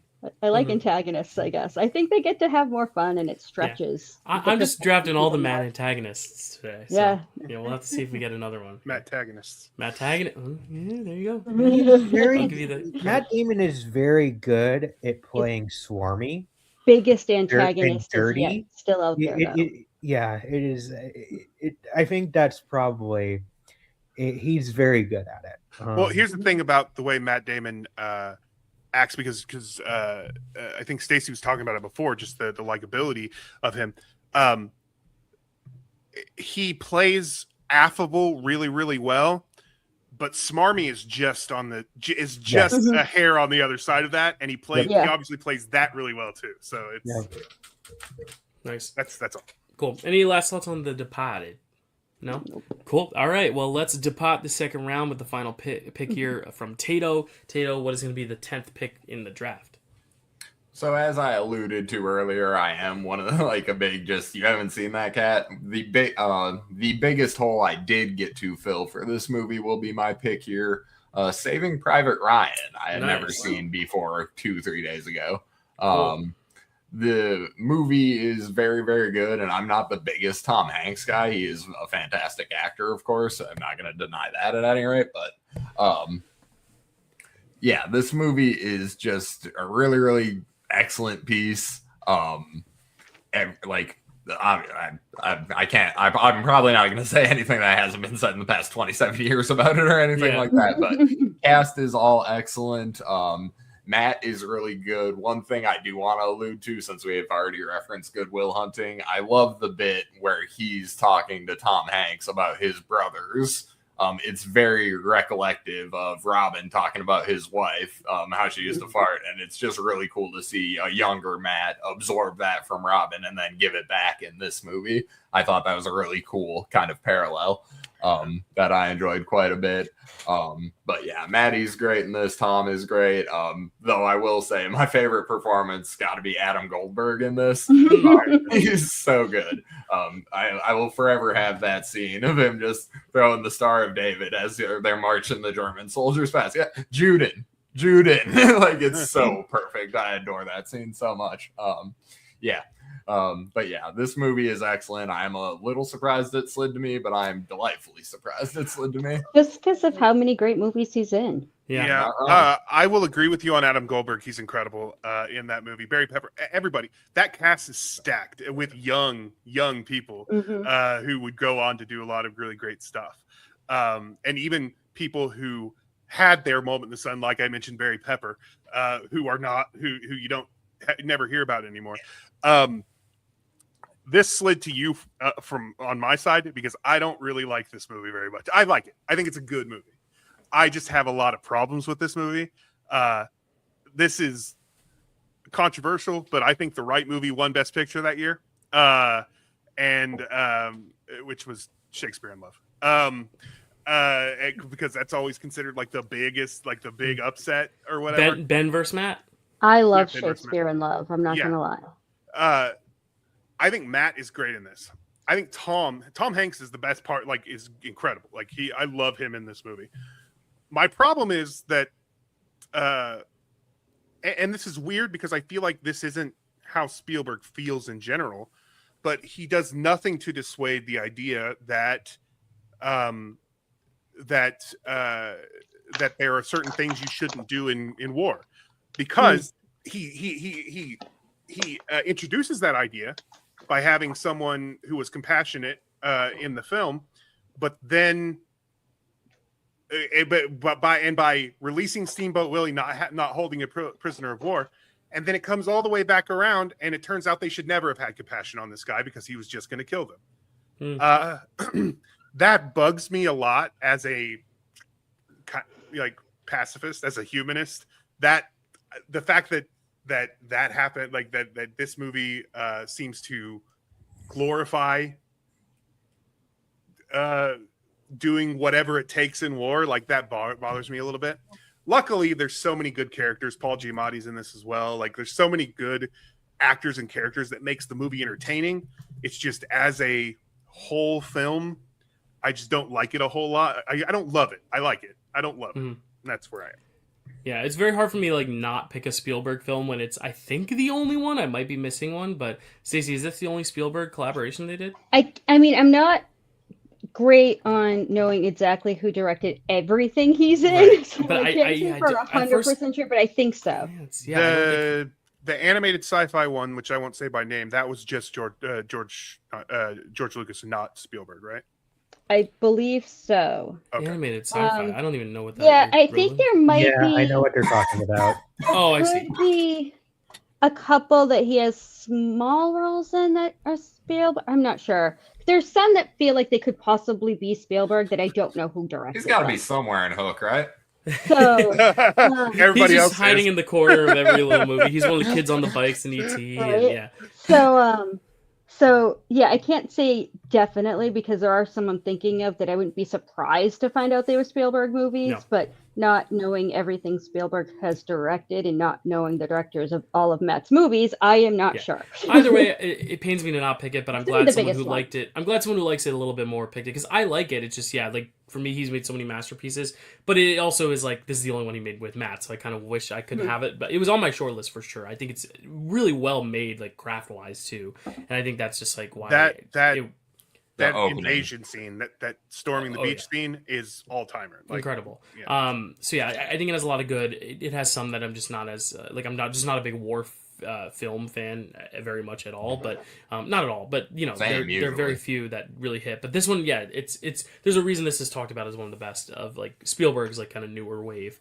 I guess if you even want to say new wave, but I really like it, so I'm glad you get to pick it, and it makes my job even harder. Actually, you do have another pick next, so it might make it easier for me. Let's see. But any other thoughts on Saving Private Ryan? Stacy? Yeah, I'm sorry that I mentioned this by accident when talking about Good Will Hunting. I'm usually better about it. It is in the pile. I will say that, it was because of another movie that I won't tip that Matt was a soldier in that got him this role. And Spielberg did not recognize him because of the difference in appearance between that movie and his normal appearance. So it wasn't until he actually cited the other role as like, I want this type in Saving Private Ryan, and Matt was like, that was me. It's a great movie. I'm not a huge war movie person either. And this, it wasn't based on a true story, but it was based on real circumstances. There was actually like people lost all their sons, and they did start, trying to save at least one son in a family when they had a bunch like this. So I think, that's interesting and a good jumping off point for a movie, honestly. So I wish Matt could be in it a little bit more, but then they wouldn't need to save him. Yeah. This is a Saving Matt Damon movie. Yes, this is definitely Saving Matt Damon. The Saving Matt Damon movie. Yes, absolutely. Yeah. Any other thoughts on Saving Private Ryan? JD, you haven't said Spielberg. You're a Spielberg guy. Oh, I'm a huge Spielberg guy. I'm kind of with Dylan in that this isn't my favorite Spielberg movie. I respect it. I respect this movie a lot, and I love the chemistry of the soldiers. I think it was cast really well. And I kind of wish that Tom Hanks got a third Oscar for this. Regardless, but it is a movie that it's a movie I like, I don't love.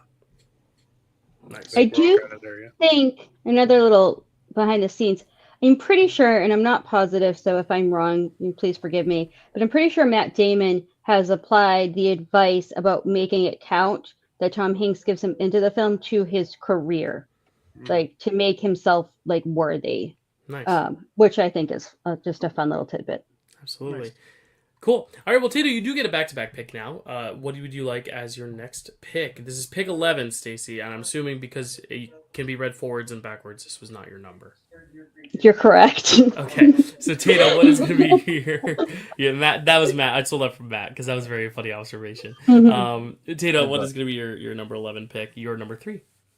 Well, I can probably not come into the stream dressed like I am and not walk away without air in my list. Nice. Yeah, this movie is really excellent. Obviously, I am a Jordan cat. I'm a Bulls fan, so it hits me on that level quite a bit. Matt is very, very good in this movie, though I have to say the performance of this movie is Viola Davis. She is perfect. But yeah, it is so good.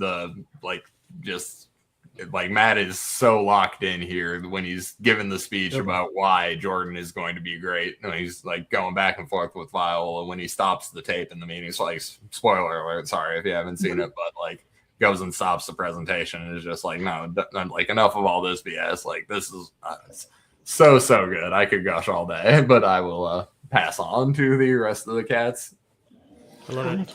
I love this movie. As a Ben and Matt fan, I was very excited that this movie was happening, because I think Matt gets the credit that Ben, I think, also deserves but doesn't get a lot of the time, and so I love it when they're together so that we can enjoy them, so that people will enjoy them together. I really like this movie. Tato, how old are you?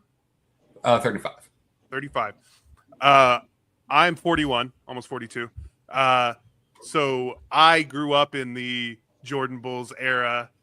Even if you didn't watch basketball, you loved Michael Jordan. Like that was the thing. So this was there was a lot of this was very, very nostalgic for me, even though I didn't, the circumstances I was not aware of, but there was just a lot of like, oh, I was one of those kids. They were trying to buy these shoes and stuff like that. So it's I really like this movie as well. It's pretty simple, but it is really effective, and I really enjoyed it. Nice. Stacey? Yeah, I was very excited for this movie. I actually went to a preview of it. At some theaters were doing a preview like a week before, and we got to get one here. Again, Massachusetts, so it would have been shocking if we didn't. So I liked this movie so much. Borderline, absolutely loved it.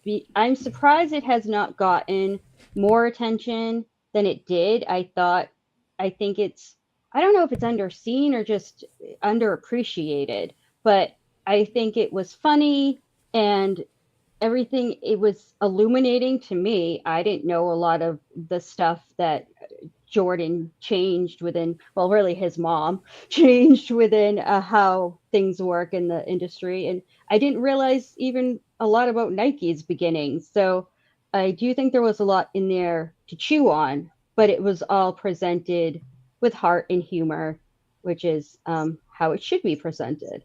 And yeah, Matt and Ben are both great in it. Ben is definitely the funny part. He's provides some great comedy in there. As well as being a foil to what Matt is trying to do. So I like it a lot. I'm really glad it got picked because it's borderline on my list. Like if I might have ended up picking it if, a lot of other, not a lot, but if some of my other picks were taken. But I was kind of afraid that we wouldn't talk about it. So I'm really glad that Tato picked it because I do think that it deserves more attention than it gets.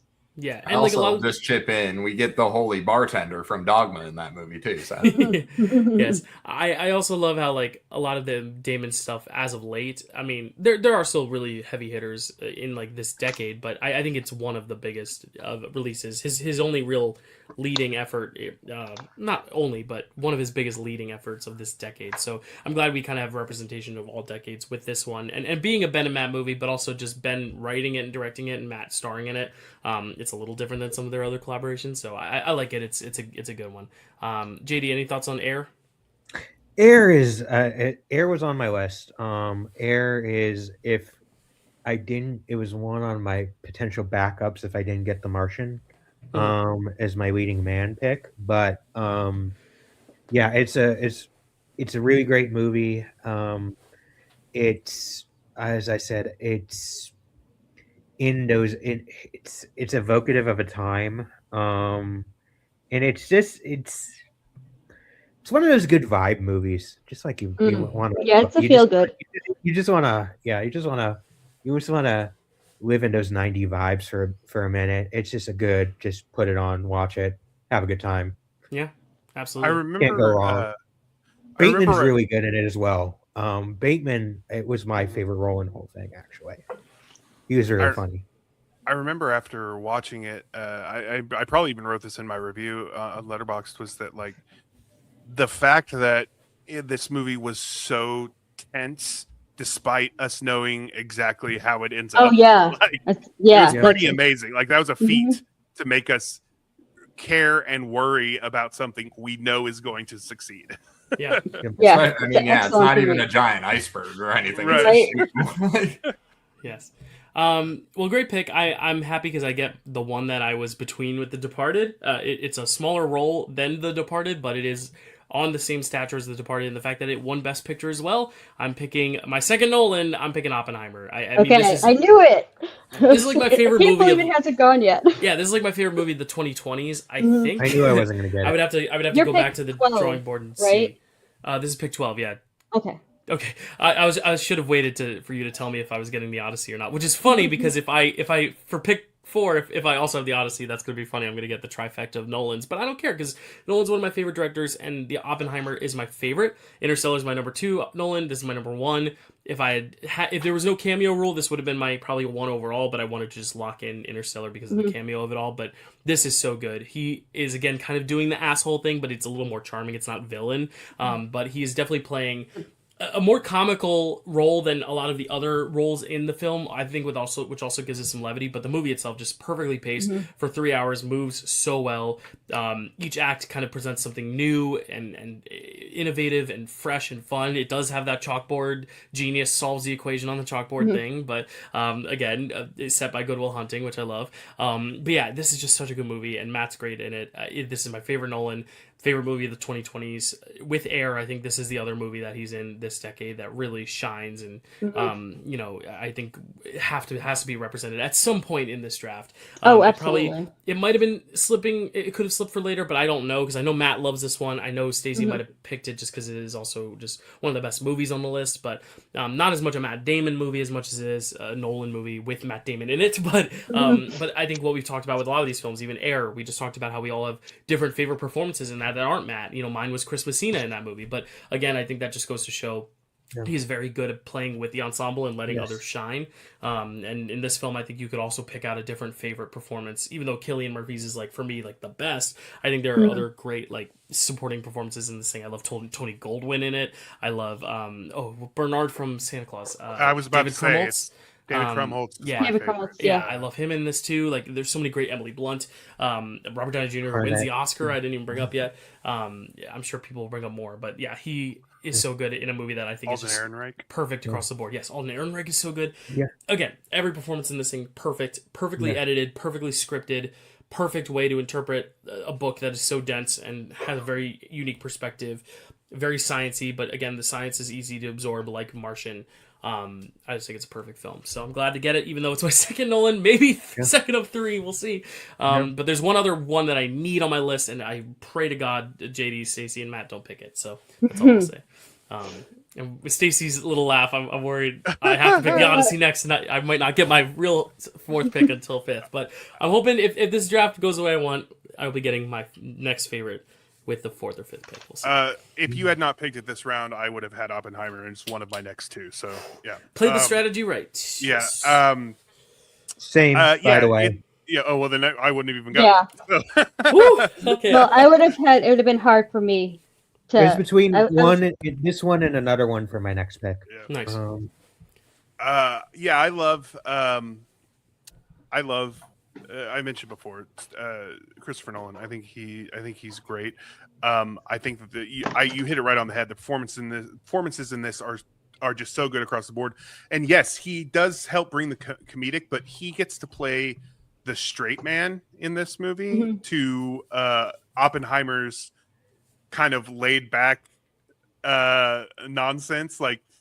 In fact, this is as stressed as Oppenheimer is throughout this movie.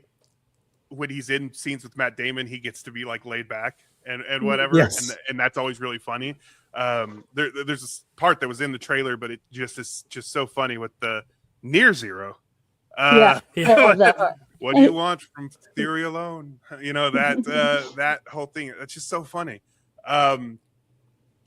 He's really good in this. I am glad that Nolan is continuing to collaborate with him. I'm excited to see him in the Odyssey.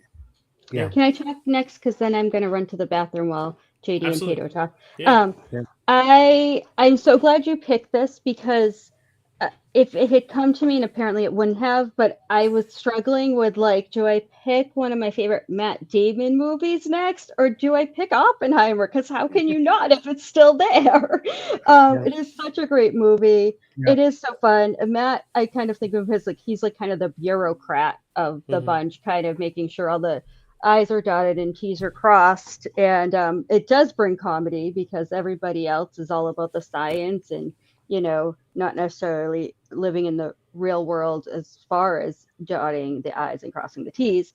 But just in general, this is just such a great movie. Arguably among the very, very best he's ever been in. If I was just making a list of the best Matt Damon movies, the movies that Matt Damon have appeared in, it would definitely be in the probably the top slot. Honestly, it is just such a great movie. There was fun side note. It was a Chris Nolan movie about Oppenheimer, so it didn't occur to me to check the ratings, and I brought my then 14-year-old son who loves all this kind of stuff to it. So that was fun. He was sitting between me and my mom for all the sex. lovely naked sex scenes with full nudity. He was fine with it. It was kind of funny because he's just that kid who didn't care, and we're not a household who's uptight. But yeah, so for Nolan really kind of threw me for a loop there a bit, but it was a fun movie, and he really enjoyed it, and still really enjoys it, as do I. Yeah, it's great. I have to rewatch it. It was on my list to try to get to rewatch, but I'd seen it recently enough that I felt like there were some others I hadn't seen in a long time. I'm glad you didn't, because you probably would have picked it earlier, maybe. I don't know. Yeah, no, I'm really glad. I'm glad it went to you, because I know your list is a lot shallower than mine, and I'm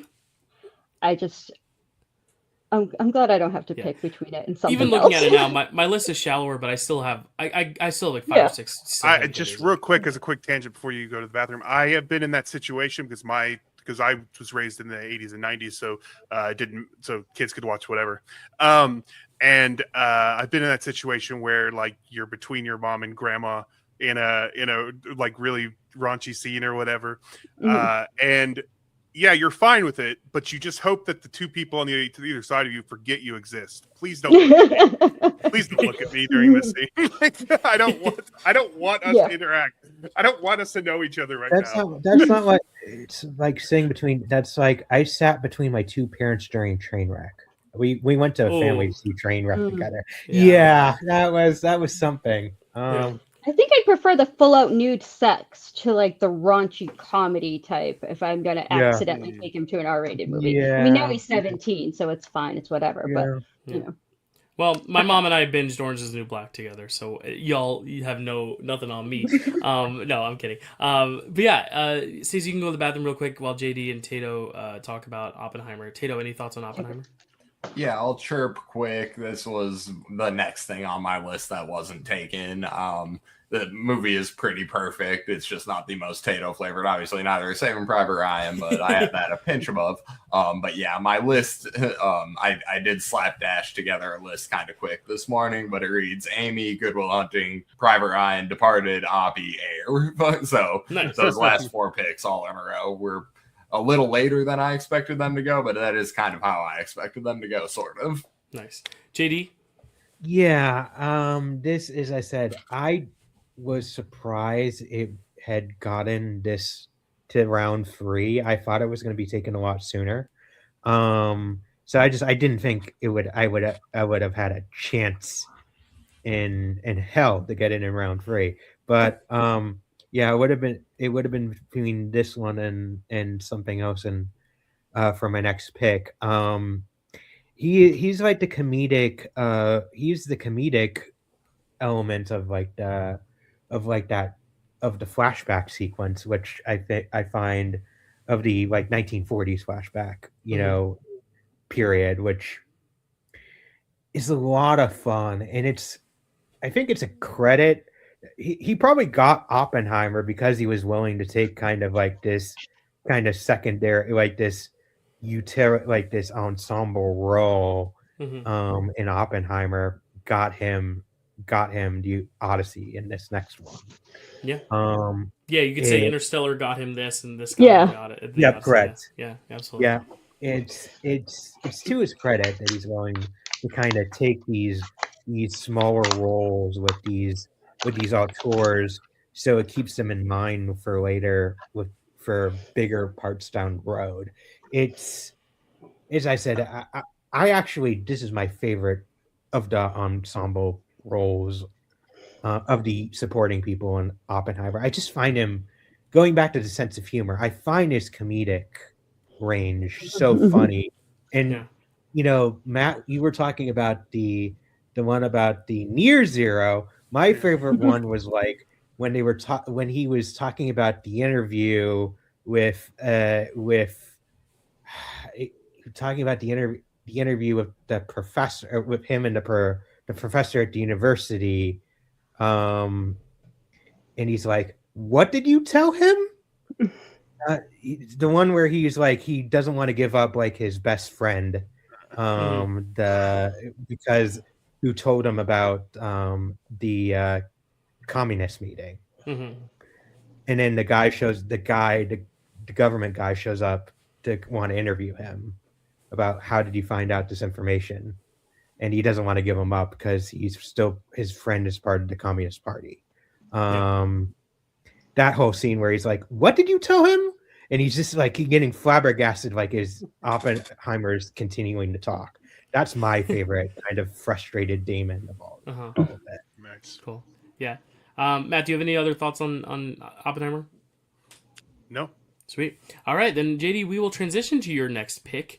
What are you going to pick? You said it was between this and Oppenheimer, so it's probably this, or are you going to go something completely different? What pick number are we on? We are at 13. 13. This is He Gets the Odyssey. Oh! That's my favorite number, so I didn't even get it. That's fine. I don't think anyone's gonna take this one, but we'll find out. All right, so JD's getting the Odyssey. This is I love how we all like knew to check in with 13 because like it's such because I asked you to make sure when you were 12 too, so it was like a kind of a hint that it was coming up. Yeah, but the Odyssey going right after Oppenheimer, I feel like makes sense. It's actually smack dab in the middle of the entire draft, so I think that's also a cool like symbolic spot. We're exactly halfway. I'm very excited for it. I'm sure we all are. That makes me feel happy as well. Yes, you get a Nolan, exactly. And if this ends up winning Best Picture or Best Actor, if Matt Damon finally gets his Oscar for this, even though he did get an Oscar for writing, so he would have too. He needs an acting Oscar. It's very annoying. He definitely needs an acting Oscar. If it goes to the Odyssey, then you're good, JD. Then you have a pretty solid pick here, smack dab in the middle. Yeah. Well, here's the thing. You had a while back you were talking about how the Best Actor award has been going to the person who is referenced in the movie or in the title of the movie, right? Something like that was happened. I don't remember the exact situation, but you were like, well, that means sadly Matt Damon might not win, but no, the Odyssey is called that because Odysseus is the one doing it. If it was not Odysseus, it would not be an Odyssey. So I think he is named in the title of the movie, so it is his time to win an Oscar. Nice. Just want to rattle off this cast though, because how exciting! Matt Damon, Tom Holland, Anne Hathaway, Robert Pattinson, Lupita Nyong'o, Charlize Theron, Zendaya, Benny Safdie, John Bernthal, John Leguizamo, Himesh Patel, Mia Goth, Bill Irwin, Elliot Page. I mean, this list just keeps going. Bill Irwin. Bill Irwin, yes. Mr. Noodle from Sesame Street, from Elmo. Is that Bill Irwin? Wow. Okay. I remember for a while when All Entertainment News was the newest person added to the cast of the Odyssey. It's also funny for 2 consecutive draft appearances. I picked the Odyssey as part of my draft, either willingly or unwillingly. Yes, I love it. Any thoughts on the Odyssey? I mean, we haven't seen it, but I'm just so excited. Sure. Yeah, this will release before it comes out, but I'll put out the poll maybe the Monday after the weekend, so if that way people can see the movie and check up on this. But cool. Well, Stacy, JD, we will get back to you soon. But Stacy, you actually get your pick next. Yeah, I have just like some Sophie's choices here. Oh God. All right, I'm gonna again go with something I'm afraid somebody else will pick over. I don't think that necessarily Matt will take it. I'm afraid one is safer than the other. So I'm gonna go with Ford v Ferrari. Nice. Damn it. Oh, I'm sorry, Matt. You made the right pick. Yeah, you did the right thing. Never coming to me. Okay. Yeah. This is just such a great movie. First of all, I have discovered, even though I would never watch the sport, I love racing movies. There's not a racing movie, good or bad, that doesn't just hook me in at some point. And this is a great racing movie. Again, another based on true story. We've had a number of those already. He's had a lot of them, but him and Christian Bale and the way they play off each other in this movie is fantastic. The race cinematography is great. It's just, we had it on the other day, but I wasn't really paying that much attention. So I haven't rewatched it in a while. I did take this on another draft, on Director's Roulette, actually. I took this and I stand by it because it's one of his absolute best movies. It is a Matt Damon movie. He's at least considered a co-lead, I'm sure. And I was just about to say, I was going to look up to be like, oh, did Bale get nominated for lead or supporting? He didn't get nominated at all. And I'm like, wait, what? It's another Departed situation where I think they couldn't decide who was the lead of this movie, who was supporting, and now neither of them get in. Because I thought Bale got in, but he must have gotten in for like Globes and stuff like that. But that's crazy.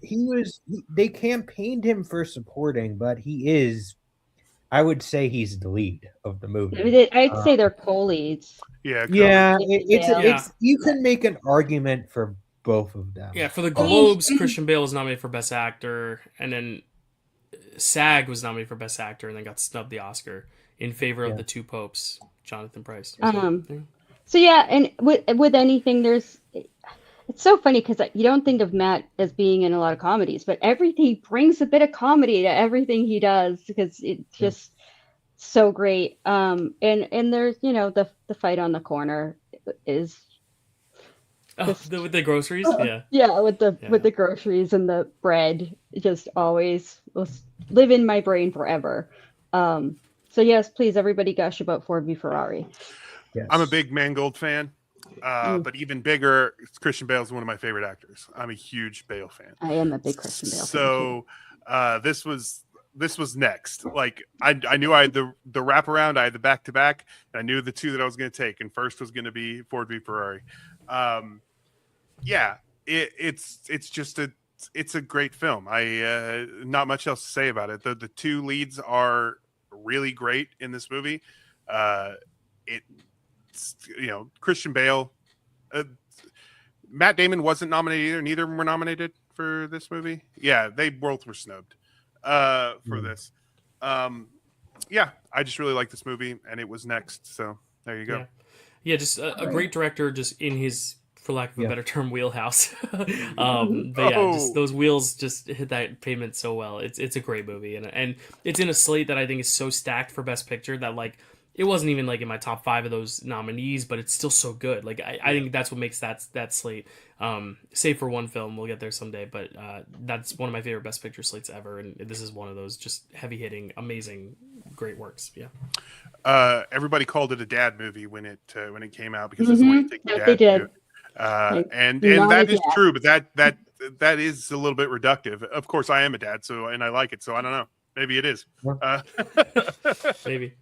I'm not a dad, but I have more masculine taste, I'm often told. So take it what you will. Tato, it sounds like this was going to be your pick, but it wouldn't get around to you, right? Yeah. I didn't really think it was going to come around. It was the last movie I had typed out. I do have more movies that I've seen to fall back on, of course, here. But this is excellent. Check out Movie Battleground, though, where I prove that Talladega Nights is the better racing movie.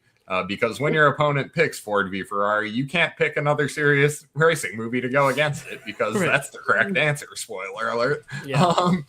Rush would also be a good pick, even though it is serious. Yeah, I thought about going head to head with Rush, but I just didn't want that smoke, so I had to shoot a complete. No, you did the right thing. Yeah. But yeah, this movie is excellent. All the racing is very good. The relationship between the two, Bale is excellent. Great flick. Nice. JD? Yeah, this was a backup if I couldn't get like Ocean's 11 or like this is another one I called them vibes movies where I just want to live in a vibe for a bit. Yes, it's a bit tense, and yes, it's about there's competition, and yes, somebody dies at the end. Slight spoilers. But you turn it on. It's like just a lot of fun, back and forth, and a great soundtrack, by the way. I love the soundtrack in this. It's a lot of fun. Nice. So yeah, I don't want to talk about too much about it. I think you all kind of hit it pretty well, but yeah, Cool. great choice.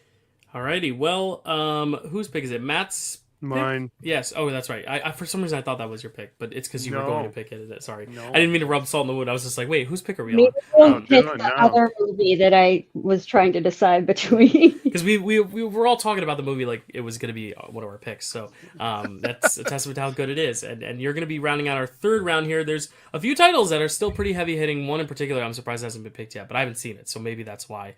Maybe it's more underseen than I thought. But Matt, it's just such a good filmography. So Matt, what are you going to pick for Matt? Okay. So this was going to be one of the two. It was just going to be the second one. And it's one that I didn't think I was going to let slip because I didn't think it was going to go. But I think Dylan may have tipped it a little bit earlier. So maybe not. But it is by one of my favorite directors. It is incredible performance. It is a movie that introduces an actor who we would all come to love, and it holds a distinction of being one of the very few remakes that is better than the original, and that is True Grit. Yeah. You said directors because you're trying to throw me off that there were two, weren't there? I said directors is. Wait, when did I tip this off? When did I? Earlier, there was something that. Someone said Jeff Bridges, and you said maybe one of my later picks, and I was like, got to get that before Dylan does. Shoot. And I was hoping the Odyssey would be that like fifth like kind of wild card, and that would be my draft board. But now I got to pick two that okay. Now we're spicy. Okay, cool. True Grit is just a great film. It's by the Coen brothers, who everybody knows are among my absolute favorite directors of all time. It is. It introduced us to Haley Steinfeld, who would go on to do a lot of really great stuff. Just last year was incredible in Sinners. And Jeff Bridges is just incredible. Better than John Wayne, fight me. I think that this movie is better than the original. I remember seeing it in the theater. I remember seeing the theater and being surprised that we were getting a remake from the Coen brothers. Not necessarily surprised, but a little bit nervous because their other remake was Lady Killers, which is the only Coen brothers movie I hate.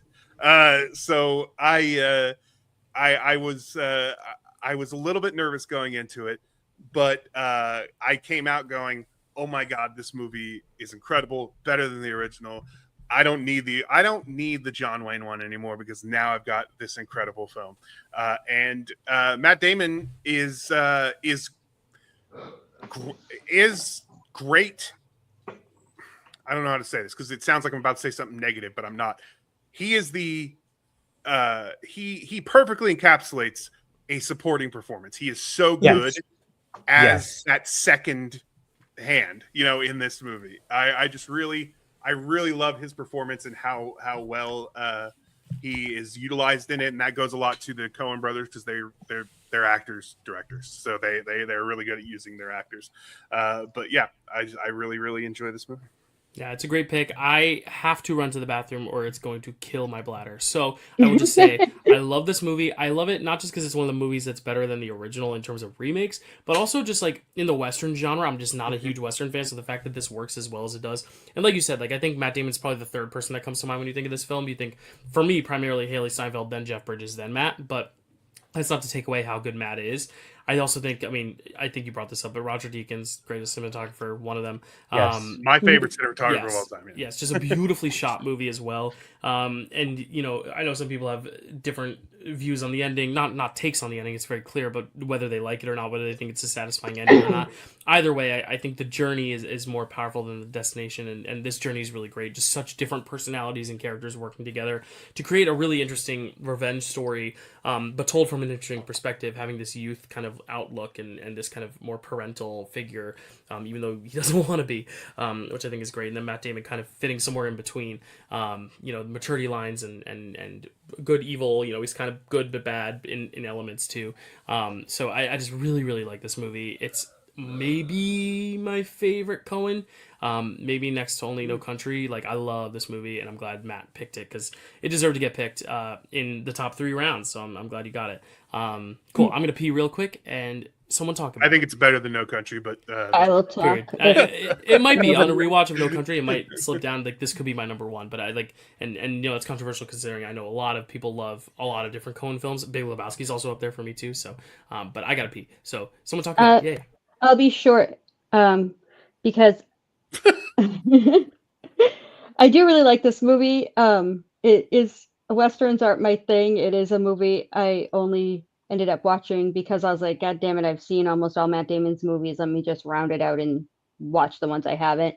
So this was one of the ones I hadn't seen a few years ago when I rounded everything out. And it was such a great surprise how much I enjoyed it and how much it pulled me in. It's like work for a movie to pull me in. I'm being honest. I'm super ADHD and I usually have like at least 3 things going on or else my brain like just can't do anything. It's like multiple things or nothing. So when a movie can really pull me into it and pull my focus, it is a testament to that movie. And this movie did that. And I will let other people talk about its merits because I only have seen it that one time, but I did really, really enjoy it. And I thought it was a great movie. It's on my list, but my list has 25 movies on it. So I'll be relatively quick too, because it was initially on my list, but then as I was rewatching some stuff, I prioritized other things, and then just was a near miss. But I'll just going off what something Matt said earlier. I remember when I first saw this movie in a theater, and then afterwards I'm like, well, let me go see the original now, and was surprised that this movie came from that movie, because it's like night and day, like between the John Wayne version and the Coen's one. I'm like, how is it? And also think this is the John Wayne one is Oscar off this. It's kind of for his Rooster Kong burn is kind of nuts, because I don't think he was fine, but I didn't think it was like I was watching this. I'm like, this isn't. Yeah, no, I'm with you, Matt. This is far superior to the original. Was my long story short. I was surprised. Yeah. Cool. Did everyone talk about it? Tato? Yeah. Have not seen this one. It is towards the back of my list on the ones that I threw up, kind of putting together for this. I'm not a huge Western cat, so I'll probably get to it down the road. But yeah. Watch it, Tato. It's good, even if you don't like Western. Yeah, I agree. It was surprising. Yeah. Cool. And that is that for round 3. I'm sure there was a great conversation while I relieved my bladder. And we are at 2 hours. Let's keep trucking along. Matt, what is going to be your first pick of round 4? Now that Odyssey's off the table, y'all can pick whatever you want. Just keeping in mind for the last 2 rounds, JD and Stacy, you still need your cameo. Correct. Jesus, I forgot about that. Yeah, no worries. I just wanted to keep that in mind. Matt, go ahead. Take another pick. This is hard because a lot of my top ones were taken, and a lot of the ones that are above the rest of these are cameos, but I want to wait and let other people get their cameos before I maybe go for a second bite at that apple. So I'm going to go with the one that I watched this morning for the first time, because I had mentioned I watched one and finished it right as Dylan sent the link. Cool. And so it was kind of surprising that I hadn't seen it, because this one about 6 years ago really had a resurgence. Oh no! I had this on this morning too. I had the same movie on. Oh my gosh! This was the one I was going to choose before the Odyssey, I think. Everybody seems to know, but it's Contagion. Yeah. Movie that I hadn't seen that I watched for the first time this morning. That was gonna be my round 3 pick. There you go. I literally wrote down strategy, True Grit, and Contagion. We're gonna be my last 2. I was like, okay, I'll get my Coen, I'll get my Soderbergh.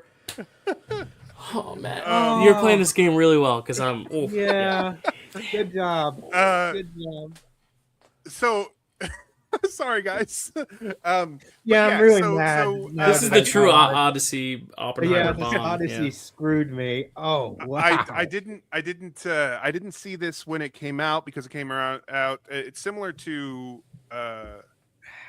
another movie that I don't remember which one it was, but this is around the time the video store closed. I was about to move, and I was not far off from having my first kid. So, like, I didn't have the access to movies or the time that I wanted when this came out, or like after this had come out when I could have watched it on home video. So I didn't watch it for whatever reason. And then in 2020, around March of 2020, everybody watched it, started rewatching it. And at that time I was like, I have enough of this. I don't need more of this. Like this is going to be too close to real life. I don't need to see other people feeling the fear I feel right now. So I decided not to watch it at that time. But I also knew that it was a well-received movie, and that it would be it would be weird if I hadn't seen this one before this. So this morning started it up. I looked at the clock. I was like, "This is going to be a nail biter," and I literally finished it right as I got the link. So, let me just say, first of all, Dylan, I know that you have a particular affinity for Thanksgiving, and this is a Thanksgiving movie. So you have that for future holiday viewings, but it's amazing how much this predicted and got right. Yes. For a movie made It's 10 like years before the event happened. Made about COVID. Crazy. That was my main thing, is like, it's the modern horror day movie of our times, and it predicted it 10 years before it happened. Yeah. And like, I think theirs happened a little bit slower than ours did, and theirs seemed to be deadlier than ours was necessarily, but so much of it was a mirror image of how it worked for us. People who didn't want, there were the detractors, people who were like, oh, whatever, it's just the cold, who would do the thing. People looting stores, people fighting each other in line for medication. Then you have and for a while I was like, the only thing this is missing is some media guy telling everybody they need to be drinking horse dewormer. Yeah. And then you have Jude Law, who's like, I'm taking this and it's working for me. So everybody like, and threatening to like completely obliterate the nation's confidence in the vaccine. And I'm like, that's so real. Right. I was amazed at how much this movie got right about what a pandemic would be for us. And some of it's like, you can study human nature, you can learn what the protocols are and how things are going to go, but you still aren't good. Like, it's so amazing even still that you would predict how close this was to what actually happened with us during our pandemic.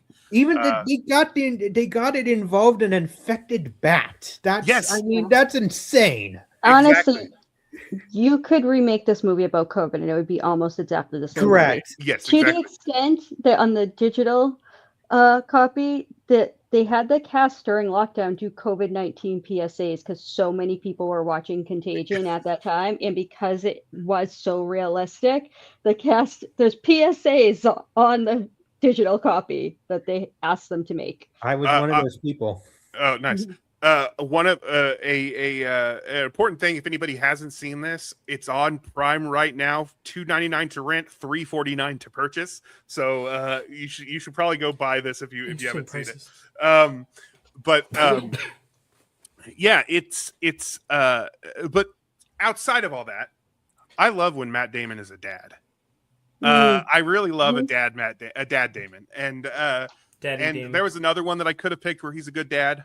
That I decided not to pick, but I decided to go with this one over it. But he's a good dad, and it really sucks. And I apologize. This is early spoilers, but the fact that what's her name? Gwyneth Paltrow Yeah. dies in the first 3 minutes of this movie and is on the cover is insane. But that it's like Drew Barrymore's Scream. Right, exactly. And they do flashbacks throughout, so she's in it a little bit more, and she's very important to the plot, to what's happening in it.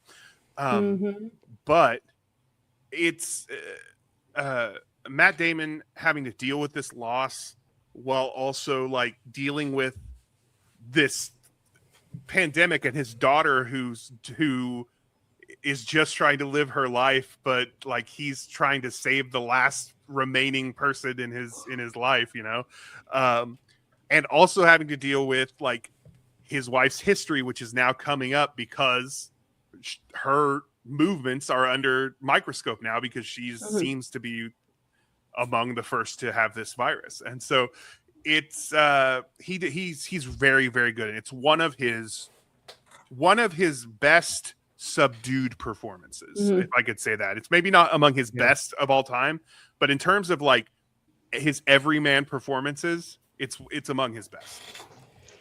Him and his daughter in this movie are just so good. The prom part, like tears frequently, maybe not every single time, but when I'm really watching it, it always gets me the tears when he does the prom. And it's just, you know, now having lived through it with mine was not quite a teenager yet, but it is crazy. And yeah, you're right. He's a great dad. And I almost wish you'd pick the other one just because it sounds like this would have got picked anyway. And I love the other one, but I'm glad you picked it. I'm glad it got picked. I'm glad we get to talk about it. Yeah, it would have been it was not going to be my next pick. That was going to be True Grit, but it would have been my pick after that.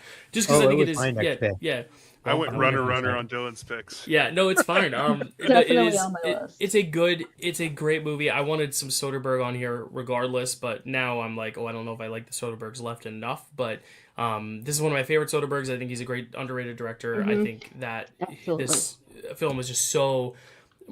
It's very impressive how it predicts everything that would come later, in an eerie sense. But I'm glad we all kind of, most of us discovered this during the pandemic, or at least heard about it, because I didn't really know about it until the pandemic came around. I saw it. I didn't see it in theaters, but I saw it not long after it was in theaters. So I knew about this back when it came out. Like it was a big deal, but it's amazing to me how at the time when this first came out, like Contagion, it was respected, but it was not like held in, as I recall. I don't remember it being held in such high regard, and it got completely, as I recall, mostly completely passed by the award season at the time. And then it really was the fact it was the pandemic, it came back, and I was like, I watched it like, because I didn't even, I knew it involved like as I said, I knew it involved like and it's in the title, like a virus, but I didn't know like how it was like how close it actually was, like Matt saying, like how close it actually. Basically what Matt described was how I felt watching. I'm like, oh my god, wait, so accurate. Oh my god, like like there was the fact that there was eventually somebody, like there was a quarantine, and then somebody ran across the city and took a car across the country to break that quarantine, and what a big media storm that turned out to be. I was just like, oh my god.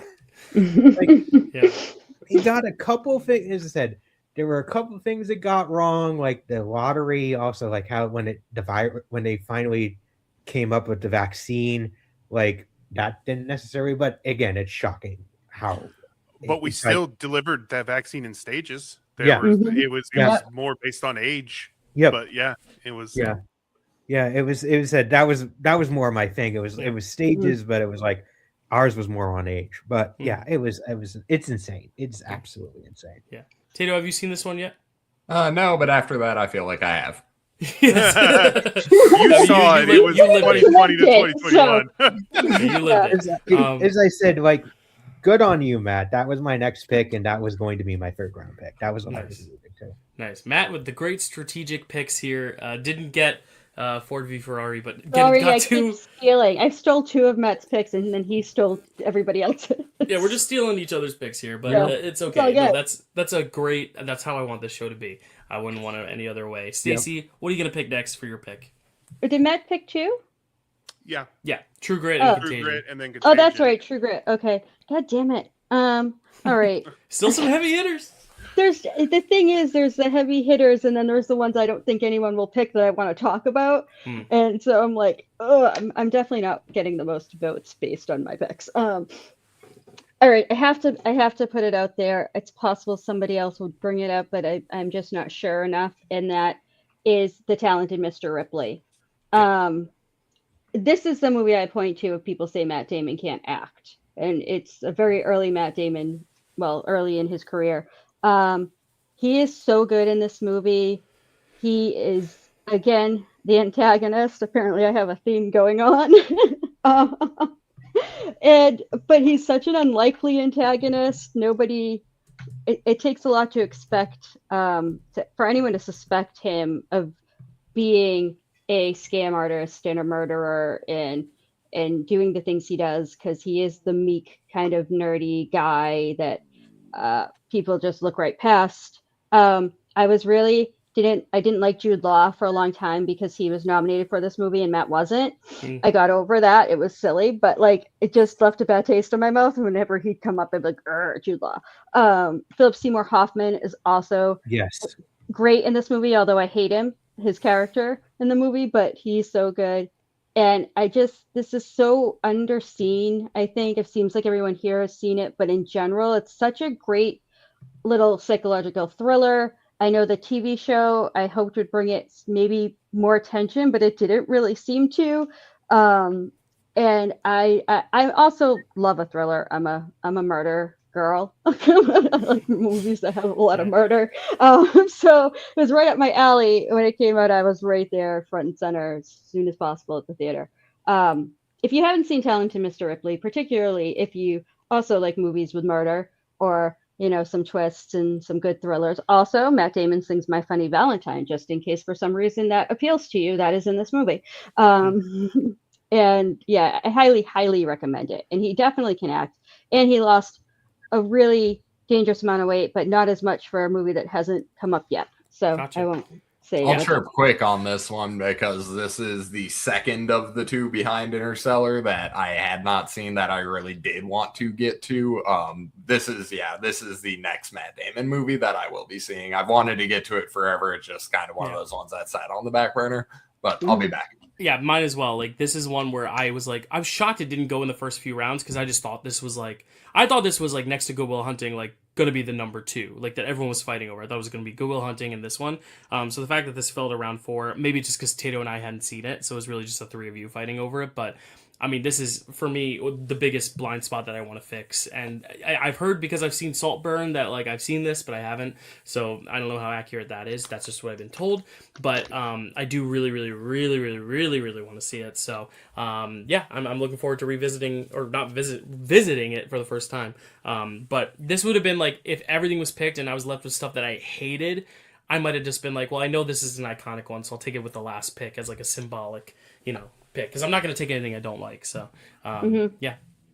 Saltburn is similar thematically, but not the same. So. Yeah, no, they're different. Yeah, very good. Good. Because I love that one. I liked it. But I'm glad that I didn't give away too much now that I know you guys. Yeah. You're good. I would have stopped you if you were. I'm a murder girly as well. But murder girls gotta win. I like that. This was going to, if this had fallen to the last pick, this was going to be my last pick. I think he is great in it. I think that I remember seeing the trailer for this was on a tape that I used to watch a lot when I was younger, and so there are certain things that always pop into my head when I think about Matt Damon, and one of them is when he's practicing in the mirror being like, I don't remember what the phrase was. I could have said it a few minutes ago. I don't remember. Anyway, where he's practicing in the mirror where he's like buttoning up his sleeve and like practicing in the mirror to sound like Dickie or not. Yeah, it's Dickie. Yeah, Dickie. Yeah. Yeah. It's a great performance and a movie I haven't seen in a long time, but I've always really liked that movie as well. It's funny that not a sequel, but another movie based on one of the Ripley books stars John Malkovich as Ripley's Game. Ripley's Game stars John Malkovich, and they were in another movie that we haven't done yet, which I doubt anybody's going to pick. Yeah. But I would, if someone does pick it, I do have things to say about it. But yeah, it's interesting because one of my worries about the Ripley series was that people were going to compare. I'm a huge Andrew Scott fan, so like I was worried people were going to compare the performances, and I'm like, no, just take it for what it is. But as you said, it didn't seem to make anybody relook at Talented Mr. Ripley. So it was probably fine. But yeah, this is a great pick, and again would have been my next pick, my last pick. I just realized that now I can only pick a cameo, which means everything else I'm looking at on my list I don't get to talk about because no one's. It's okay. There will be honorable mentions, and you never know. That's if true. If it comes around that I'm left with nothing I like, I might just be like, Stacy, DM me a name, and I'll just pick one it. might get to be picked. But yeah. I'm here. I'm just messing with laundry, so carry on. No worries. Mess all you want. JD, anything else on Talented Mr. Ripley? Well, as I said, it was on my list of backups for the leading man category. If I didn't get the Odyssey and I wasn't gonna do DeVito thing, so it would have been maybe one of the choices of things I would have potentially chosen for my fifth round.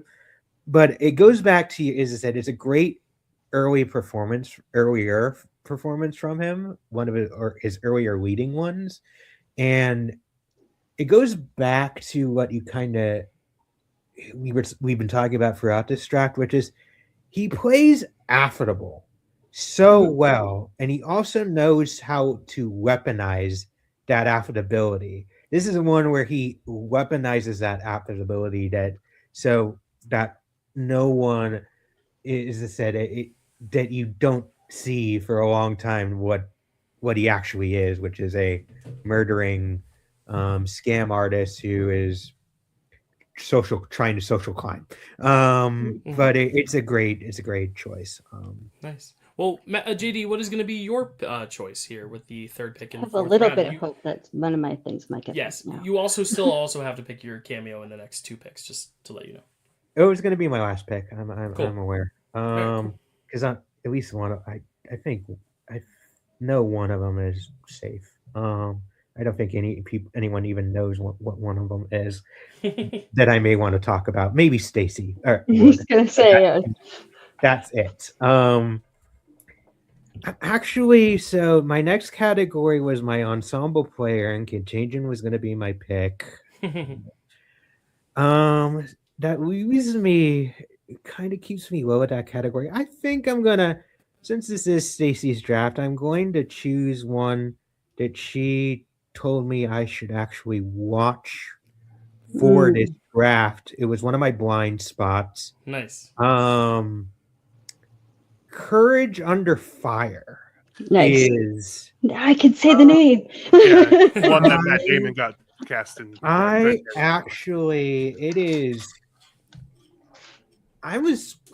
just said this was one of my. There were some early to mid 90s Matt Damon that I have not watched. This was one of them. Glad that I did. I very much enjoyed the kind of thrillery, kind of like investigation aspect of it. Matt Damon doesn't playing that affability really, really well, and he kind of he kind of used that to play kind of like a coward, like a like a swarmy no good coward. Just He's a easily heroin fooled. addict, I believe. Yeah. It's really really good. I'm not is that I'm kind of surprised I this hadn't been on my radar before this, but again, since it's I've only seen it once and this is my first time, I'll let everybody else talk about it. But yeah, it was a good choice, Stacy. I've never seen this one either, so another one to add to the list. But yeah, I haven't seen it. I've seen it, but not in 30 years or however long it's been. So I remember enjoying it quite a bit, and he was good in it. That's all. It's been quite a while for me too. I will say this is definitely not a Matt Damon movie. His role in this is pretty small, but it is the role. It's a time in the movie that grabs you. It's like if you weren't paying attention, you're gonna pay attention now. He is dangerously low in weight. It's shocking appearance, almost as bad as Bale in The Machinist, but that's a deep cut that probably only Matt knows. But yeah, he's so good. And the little bit of screen time he has so much gravity to his performance. And it did get him Save It Private Ryan, even though he's on the screen for such a small amount of time. And I highly recommend it. It is a Denzel Washington movie, which I have like a weird thing with Denzel Washington that for some reason I just don't love him like other people do. It's mainly a Denzel Washington and Meg Ryan. Are the two kind of big leads. He is part of Meg. Kind of part of the investigation. She died in battle. Slight spoilers. And if they're trying to decide whether or not to give her the Medal of Honor, she would be the first woman to be awarded the Medal of Honor. And Denzel Washington is investigating kind of the events and whether or not she would be. He's kind of deciding whether or not she's going to get the word of. And from there, kind of the pivotal events of this movie, kind of the pivotal incident that is leading for this consideration. There's more to it that he finds out throughout the movie, and it's an interesting parallel because it's he is that they were serving at the same time and acted quite differently, so it's kind of like a two different sides of the coin kind of situation. I believe this is another based on a true story, based on true events. I keep pointing that out only because I find it fascinating how many great movies that Matt is in that are based on true stories. That would have been one of my categories if I had made up categories, because it's just, and that's also why I didn't impart categories upon myself, was because I couldn't do that. I couldn't just pick one. It's a fictional. It is not the movie itself is fictional, but it's inspired by the first woman. The inspiration of Meg Ryan's character is the woman who won, the first woman to win the Medal of Honor. Cool. I haven't seen this one, as I said. Tato, have you seen Courage Under Fire? I have not. Cool. All right, well, we'll move right along. I do want to add it to the list. I am adding it to the list. I have another one, though, that I have given 4 stars to that I'm really happy to take here. It's definitely not like one of the popular ones. It actually bombed at the box office, but it is a really good one. It's another Ben and Matt film, but it is a very, very solid Matt Damon performance, a very different performance. He's a villain, but it's not. It's an interesting way the movie portrays it. It's The Last Duel, Ridley Scott. Another Ridley Scott film. This is a good way to get another director I love on the list. I just think it's cool how this movie plays with different perspectives in the same event. It's very like kind of Rashomon in that way, but the only thing I think the film didn't need to do was tell us which was correct of the 3 perspectives, though I do believe there would be some people who would watch it and take the wrong lessons from it if they hadn't, but I do think it's one of those movies where I think it kind of makes it clear which side you should see as the correct side, and I think honestly part of the beauty of the film would be just letting the audience kind of make it for it for themselves what they interpret to be the truth, and then kind of like looking at ourselves in the mirror if we do kind of go back and forth on it. I think that'd be a cooler morality play, but I do like that it is very clear cut.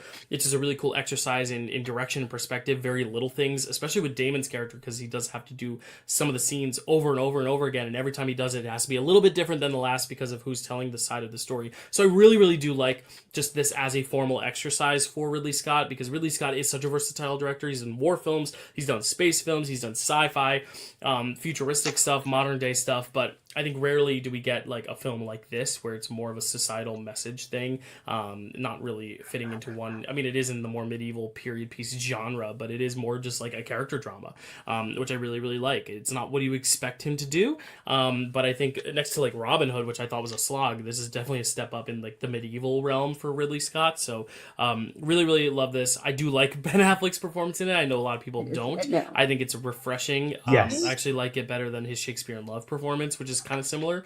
But I do think this is just a really solid, really well acted movie, and I have to give her kudos because it is essentially about her. Jodie Comer is fantastic in this, and it's a shame she doesn't do more film stuff. She's more television, and she's broken out into some films, but I hoped that this would give her due. It did not. It actually bombed. It didn't get any nominations, but it is one of those movies that I think with time will hopefully be reappraised a little bit more, because I know everyone who has seen it has liked it. So it's not one of those movies you tell your friends, oh, you got to go see this. It's very different than that vibe. It's not an Oppenheimer, Departed, or Interstellar, but I think that also adds a little bit more flavors to my list. So I'm very happy to get it here. I'm not at all upset that this fell to me. It would not have been on my list originally, but now I get to champion a film that is lesser talked about. So definitely a big fan of this one. Everything Dylan said is basically how I feel about this movie, except I will say that because I did like Ben Affleck's performance a lot as well. I will say Matt Damon's ugly in this, which is weird. Yes, his hair is the worst hair he's ever had in anything ever. It's horrible. Yes. But, Good Will Hunting, best hair. best hair. Last Duel, worst hair. Worst hair. Absolutely.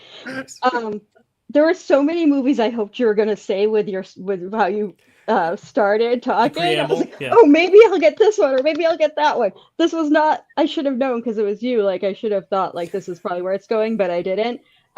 This actually didn't make my list of 25, although I do really like it. I actually think Ben Affleck steals this movie. I'm surprised that people don't like his performance, because I think that it is what made the movie, I shouldn't say watchable, but it definitely added a lot. I haven't revisited it. I saw it in theaters and I haven't revisited it, but I remember it fairly well, and nice. I agree with you for the most part. Yeah, Tato, do you like this one? Have not seen this one. I definitely also thought you were alluding to something else. Yeah, well, maybe you'll pick it next. We'll see. JD, any thoughts on The Last Duel?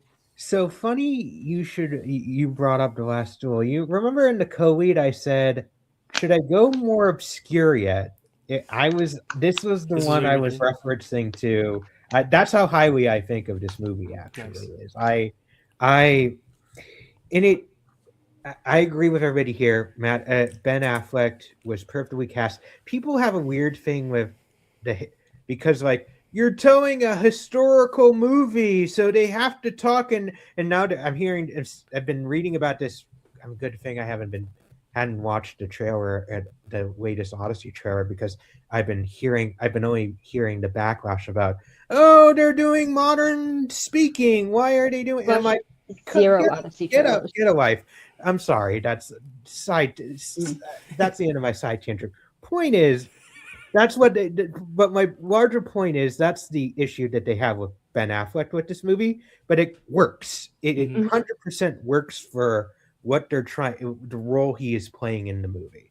Yeah. And also I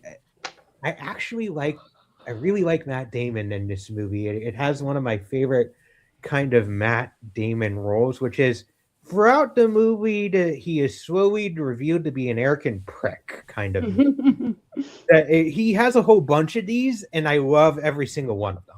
Yeah. We drafted quite a bunch. Yeah. Yeah, we drafted a bunch. Good, but overall, good pick. And yeah. Thank you. Well, Tato, bring us home with the end of this round, and then you will take your pick in the last round, your first pick in that round. But what is going to be your last pick here? Well, I started off with an unexpected pick. I'm going to carry on there. Clearly, as I was grabbing my laundry, I heard the name John Malkovich mentioned. And I was like, oh no, they're going to take my pick that I knew was never in any danger. I am taking Rikers right here. Nice.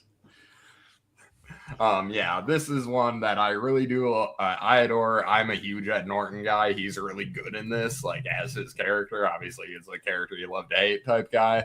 Matt is really excellent in it. The supporting cast is really good. Have all the fun you want with Teddy KGB, but pay him. Pay that to me and his money. So it's so excellent. I adore it. It's really fun. It's definitely not the finest like film in that we've talked about thus far, but I really like this performance. I really dig the movie. I think Matt is quite excellent in it, genuinely. I don't want to talk about Matt Damon. I don't want to talk about Ed Norton. I don't want to talk about that I like playing poker and I really like this movie. I want to talk about John Malkovich and his Russian accent. Yes. Good Lord, that dude went for it. That guy did not care who was going to be watching this. He didn't care what anybody else thought. He said, this is the accent I'm going to use. And I'm going to, as the kids say today, I'm going to eat. And he did. Good Lord. That's the best part of this movie. I watched this movie to hear the fucking most ridiculous Russian accent I've ever heard in my life, played with the most heart I've ever seen an actor play a bad accent in my life. It's so good. Amazing. Yes, he ate with no crumbs. Funny about this, I've not seen the whole thing, so I did not qualify for my list. But if we got to the end and I was running out of picks, I actually was going to pick this because I've seen about 30 minutes of this because my dad was watching and was like, "You got to watch this scene," and it's one of the ones where he's at the poker table, John Malkovich, and that's the thing is he calls me over to watch the John Malkovich scenes, which is why I was also kind of like, well, for a Matt Damon draft, maybe I won't draft this if I haven't seen the whole thing. If the only thing I remember of it is John Malkovich, but this is a great pick. I'm glad you picked it because it's actually one I could talk about, which is great, and I do really like what I've seen of it so far. So I will watch this whole thing at some point soon. It's what I've seen of it so far is great. Yeah. Any thoughts on Rounders, Stacy? Oh, I really like Rounders. The John Malkovich of it all, though, is kind of like, at this point, has become the standout thing of the movie for good reason. But Matt and Ed Norton are both doing a great job in this. It's kind of a story you've seen before. It's not super original. We just have poker with the story of the guy who's, gone straight and narrow, and then a friend comes out of prison and derails that. But I think they both did really great. I used to have a giant poster, like a movie theater poster of this in my bedroom back in the day. So, I'm a fan. Oh, those two guys are handsome on that poster. It's on my list, but it's not one of the ones I'm hoping somebody will take. Nice. JD, any last thoughts on Rounders? It was not on my list. I watched it for the first time a couple years ago. But I'm never going to top what Matt said about John Malkovich, so we can move on. Nice. Well, Tato, you get to bring us home with the first pick in the last round. This is going to be your last pick to complete your draft. What are you gonna pick here? Well, again, this is me. We went to the beginning of this talking about sandboxes, and I cannot believe I've been on a call with Stacy Morris for about 3 hours here. We have not heard the name Thor once. I am going to take Ragnarok here. Like I said, I wasn't going to go too heavy on the cameo department, but it's me. I legally have to take an MCU movie. Y'all know it is. Yes. I do like both of these cameo, but not to tip too much, sorry. But Ragnarok is fantastic. The statue of me with the bendy horns. So perfect. That scene is delightful. This is one of my favorite MCU movies on the whole up there. It's my favorite Thor for sure by a pretty significant margin.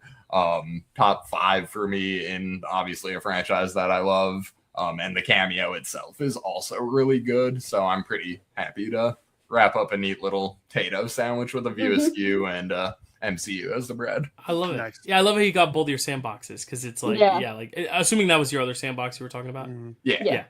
Yeah. I mean, it's just such a good capper to your list. I've gone on record saying I don't love this movie, but I think it's only because I need to watch it again in the context of all the MCU, just to see if I like it better. Because I love the Shakespearean Thor, and I'm one of the rare few who just loves the Brana like gold and I love it. I know, Matt. Oh, yeah, me too. it just so, but again, it's just such Eyebrows. a different pivot that maybe. Yeah, I know. They are yeah, close, the rest of the movie's good. Yeah, and I think it has, if you're looking at it as a comedy, first and foremost, it is a much more successful comedy than it is a Thor film for me. But I think that's also what made it refreshing for people who didn't love the more Shakespearean, serious Thor. It kind of let Thor have a different flavor and give something new and fresh to a franchise, which seemingly was very one note prior. Because I think Thor: The Dark World is not great, and I think it's because they don't really know how to evolve that Shakespearean stuff was set forth. I know JD likes Thor: The Dark World, but I think. Especially upon rewatch, I think there is a lot of there's a lot of stuff that I agree it's not the high tier Marvel, but there's a lot of stuff I really do like about it. I think the Thor franchise is the most variety in terms of levels of people liking it, hating it. I think it has the most room of divisiveness for sure. But a great pick, yeah. Stacey? I believe I have practically an essay on Letterboxd about Thor: The Dark World that I would appreciate if you would check out at some point. I will check it out. Yes. And that's not to say I hate it. I do actually like it more than some others too. Yeah. Yeah, it is what it is, but I have my defense of it that is posted there for all to see. Everybody should check it out. Even if you don't like Thor: The Dark World, maybe I'll mention something that you'll be like, oh yeah, well that's true. But Ragnarok is one of my all-time favorite MCU movies. The only reason I have not mentioned it was because I haven't picked a cameo yet. And had it gotten to me through JD, this probably would have been my cameo pick, but I felt like my well of cameos was probably so much deeper than everybody else's that I would pick it last. So I'm not sad to see it go. I do have the well to pick from. I'm happy it got picked by somebody.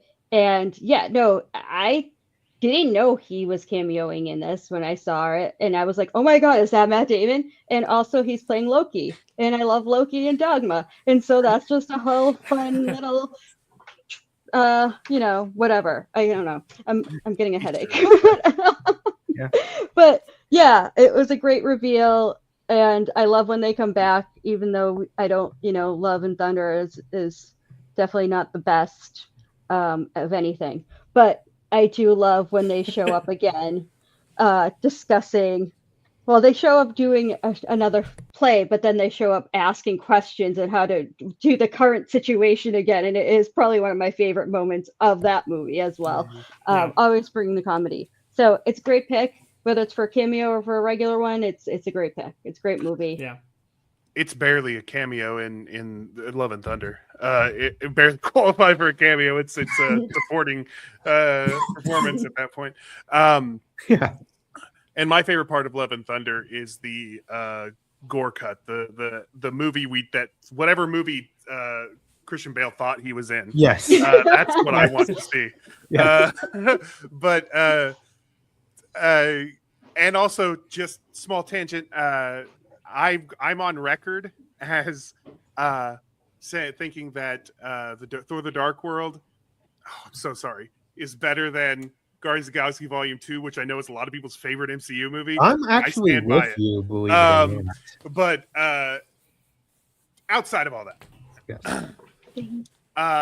when I talked earlier about the moment in Eurotrip when that cameo happens, it's the same situation. Like, these are the two cameos, in my opinion. This one is absolutely. I remember being in the theater and being like, "What?" Like, it was like one of those things where you hear people whispering around you, like, "Is that Matt Damon?" And I do wish that they had put someone else as Thor in that cameo, because I don't mind it. Like, I think it's fine.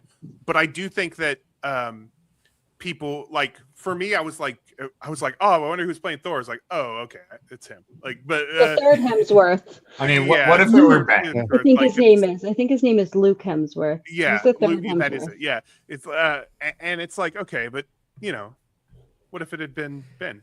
Yeah. Yeah. I love Westworld so much that didn't bother me.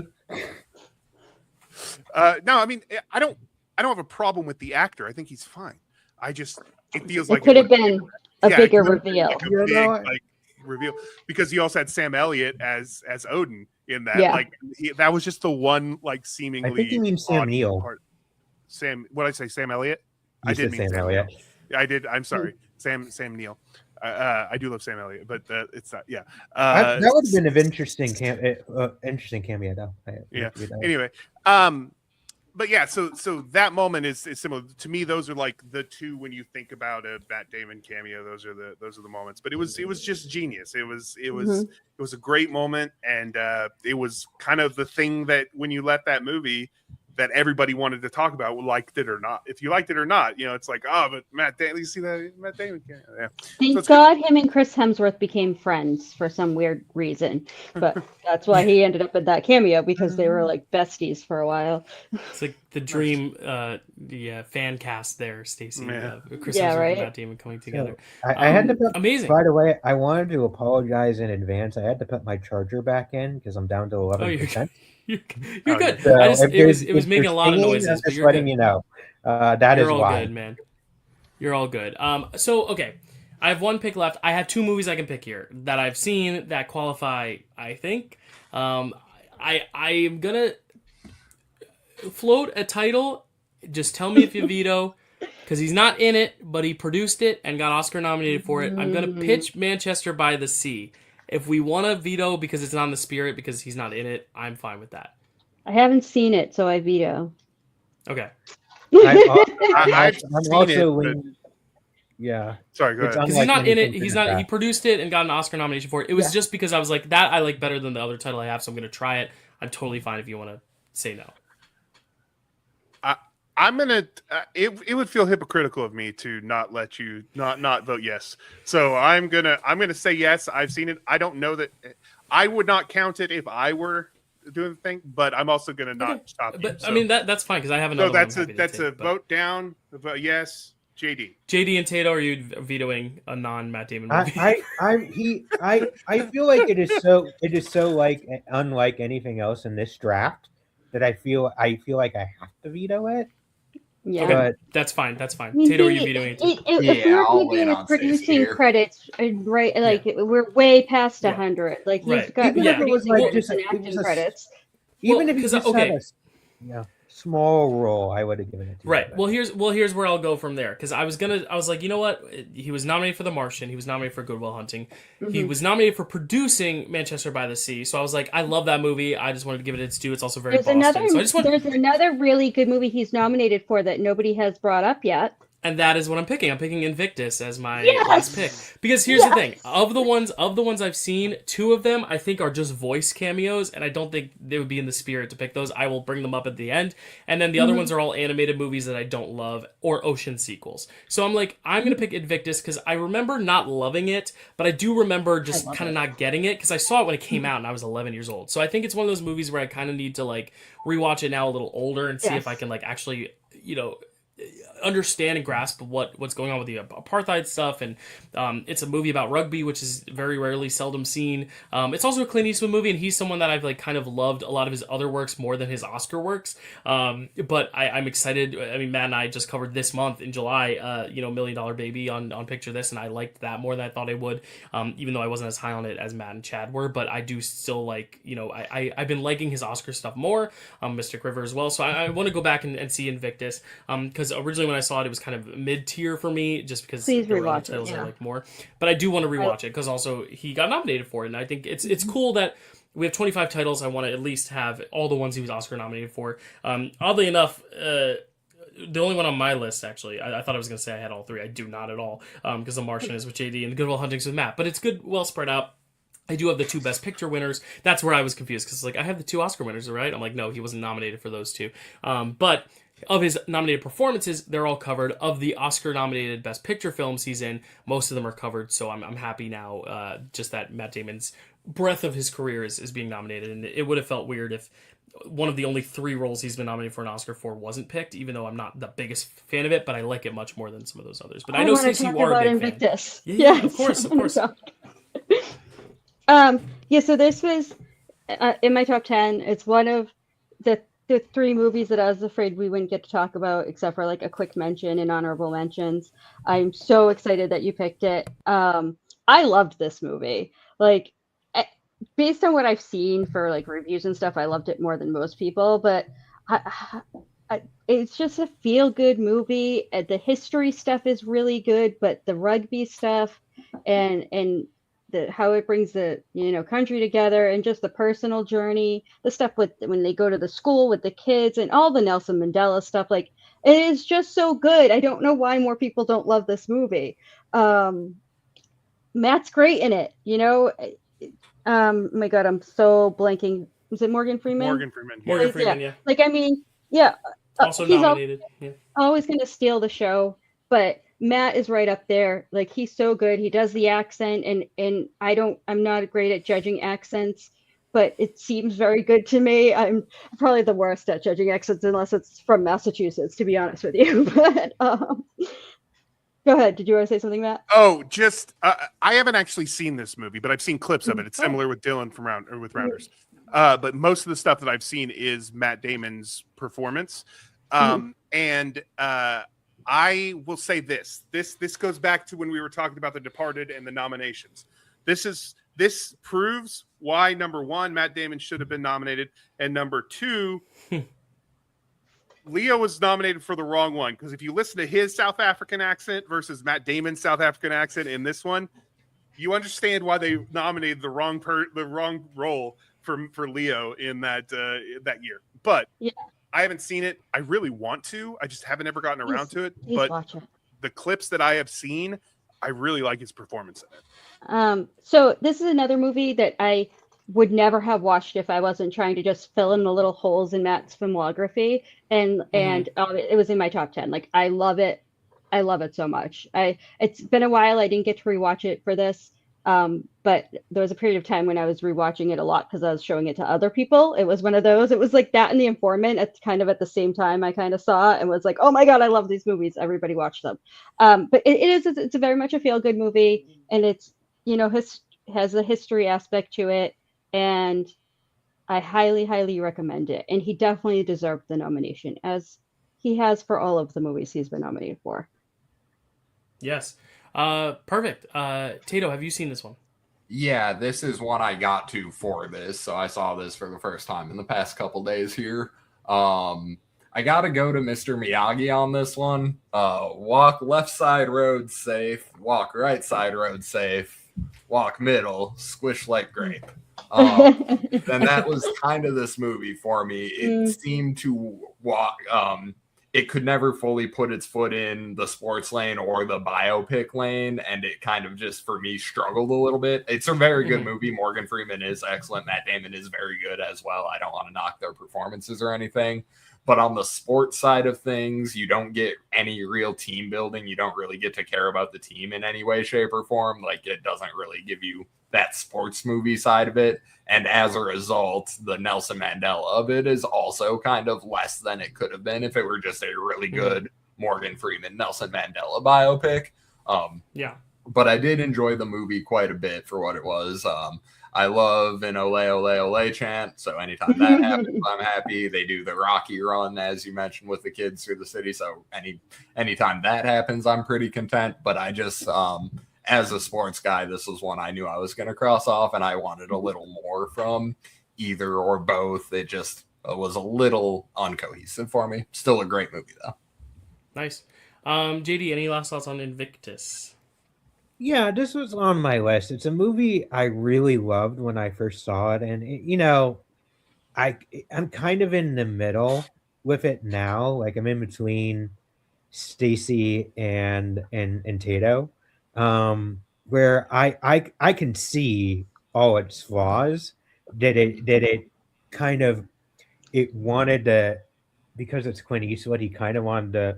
He was trying really to kind of have it. I see that criticism. He's trying to have it both ways, I and can it doesn't. see it. And as a result, it doesn't.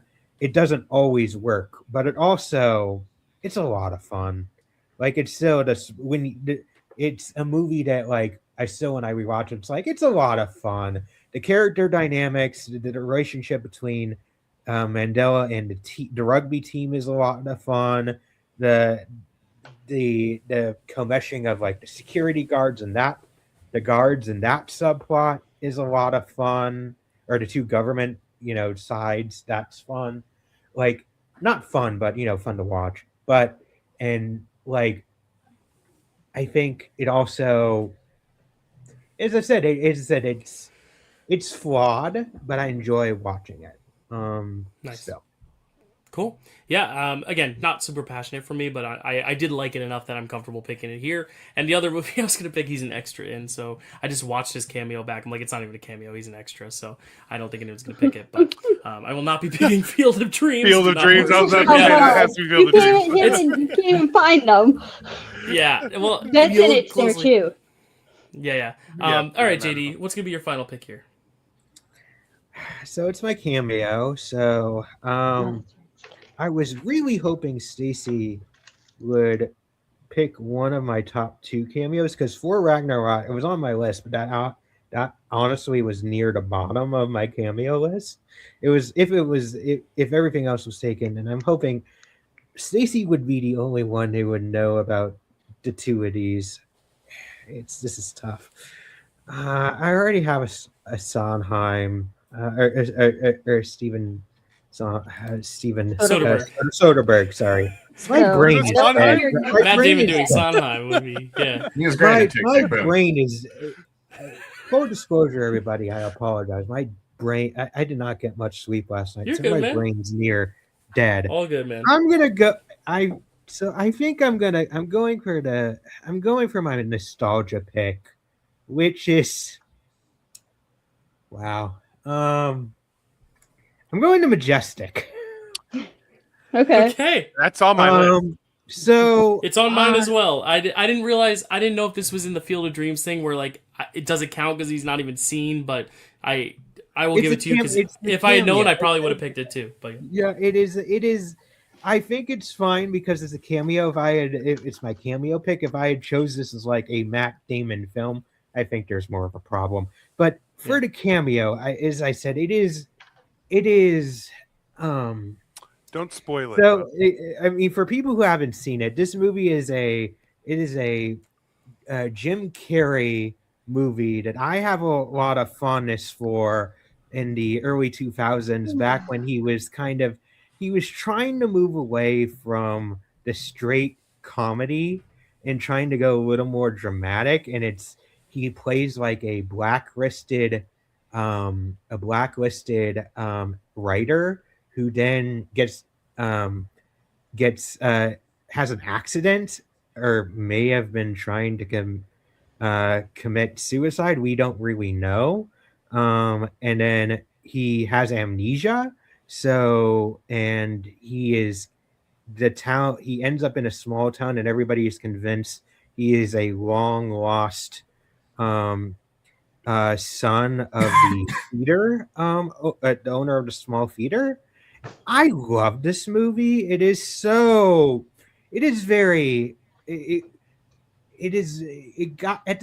got dinged for being very sentimental, but if you were, as I said, if you're into that kind of thing, like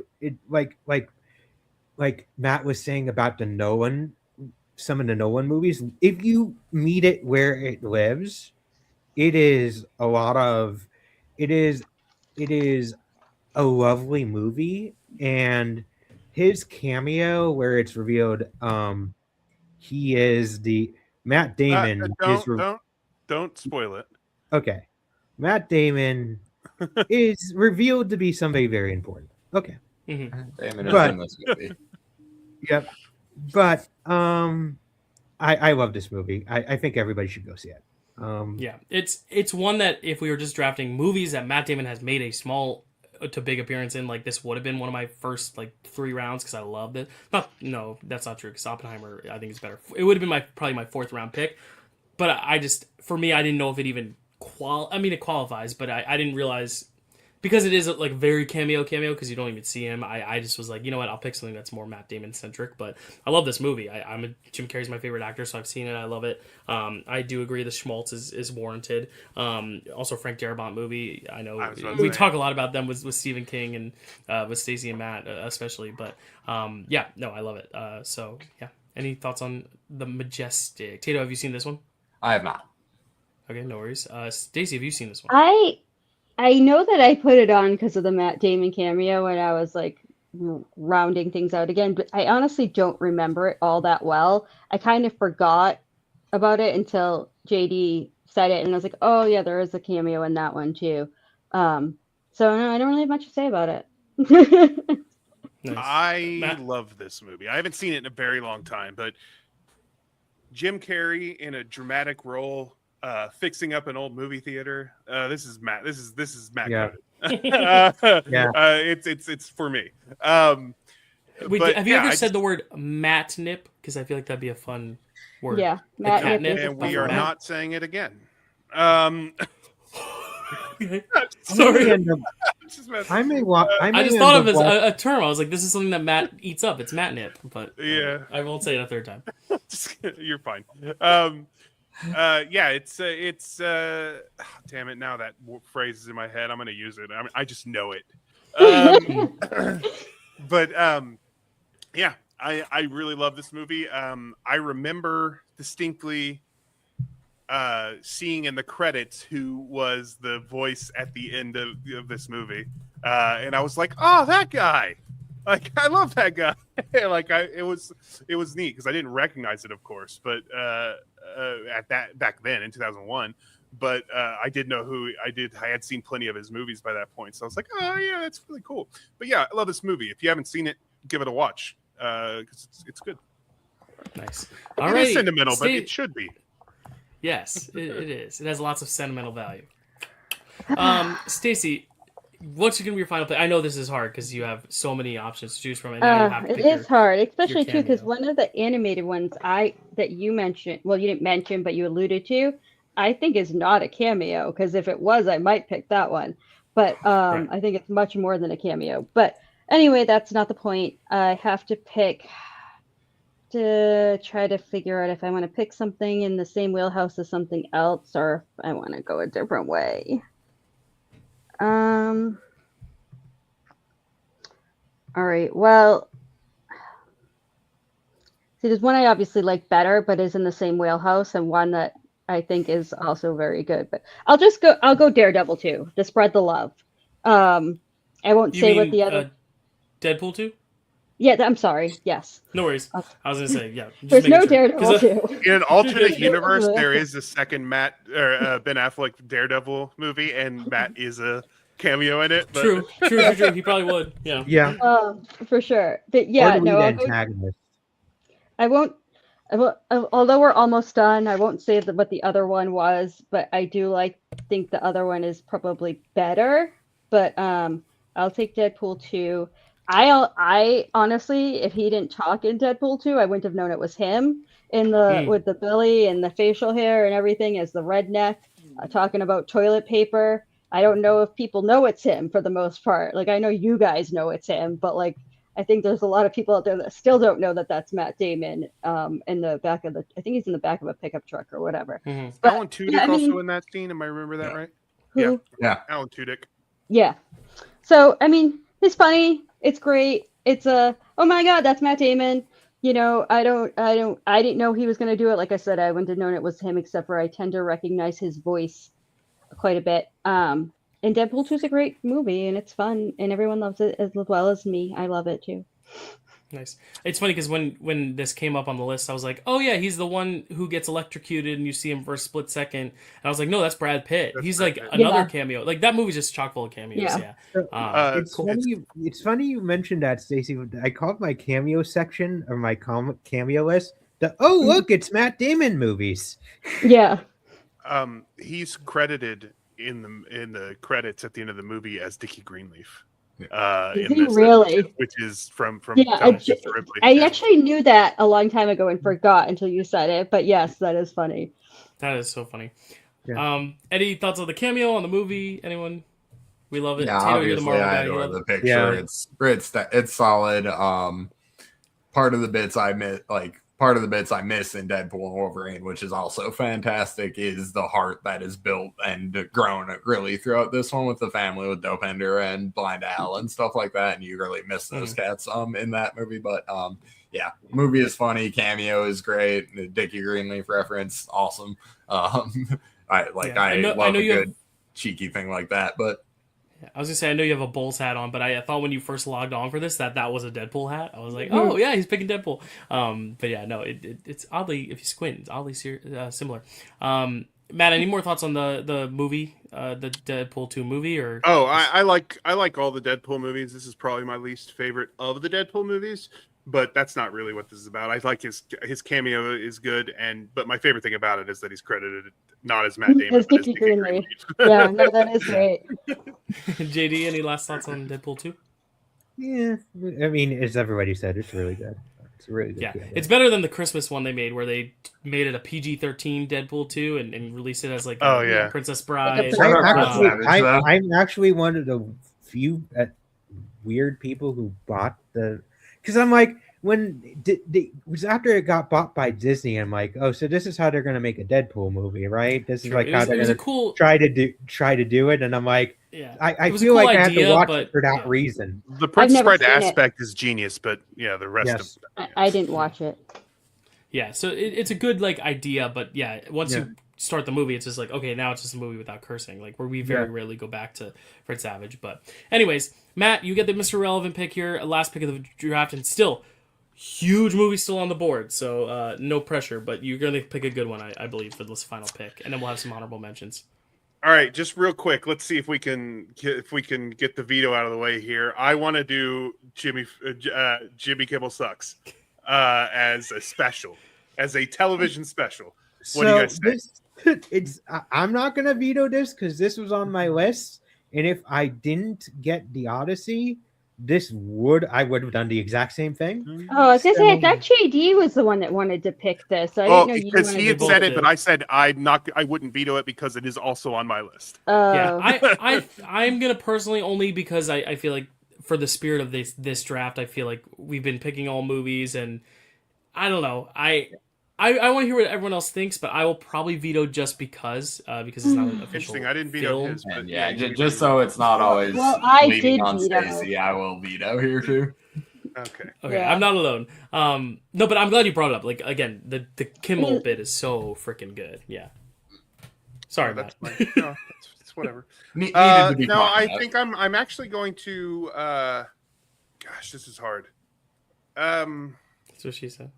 I'm doing this for Stacy, okay? Because I was gonna do another cameo, but I just don't feel like that's right. So I'm picking this last one, and I'm doing it for Stacy.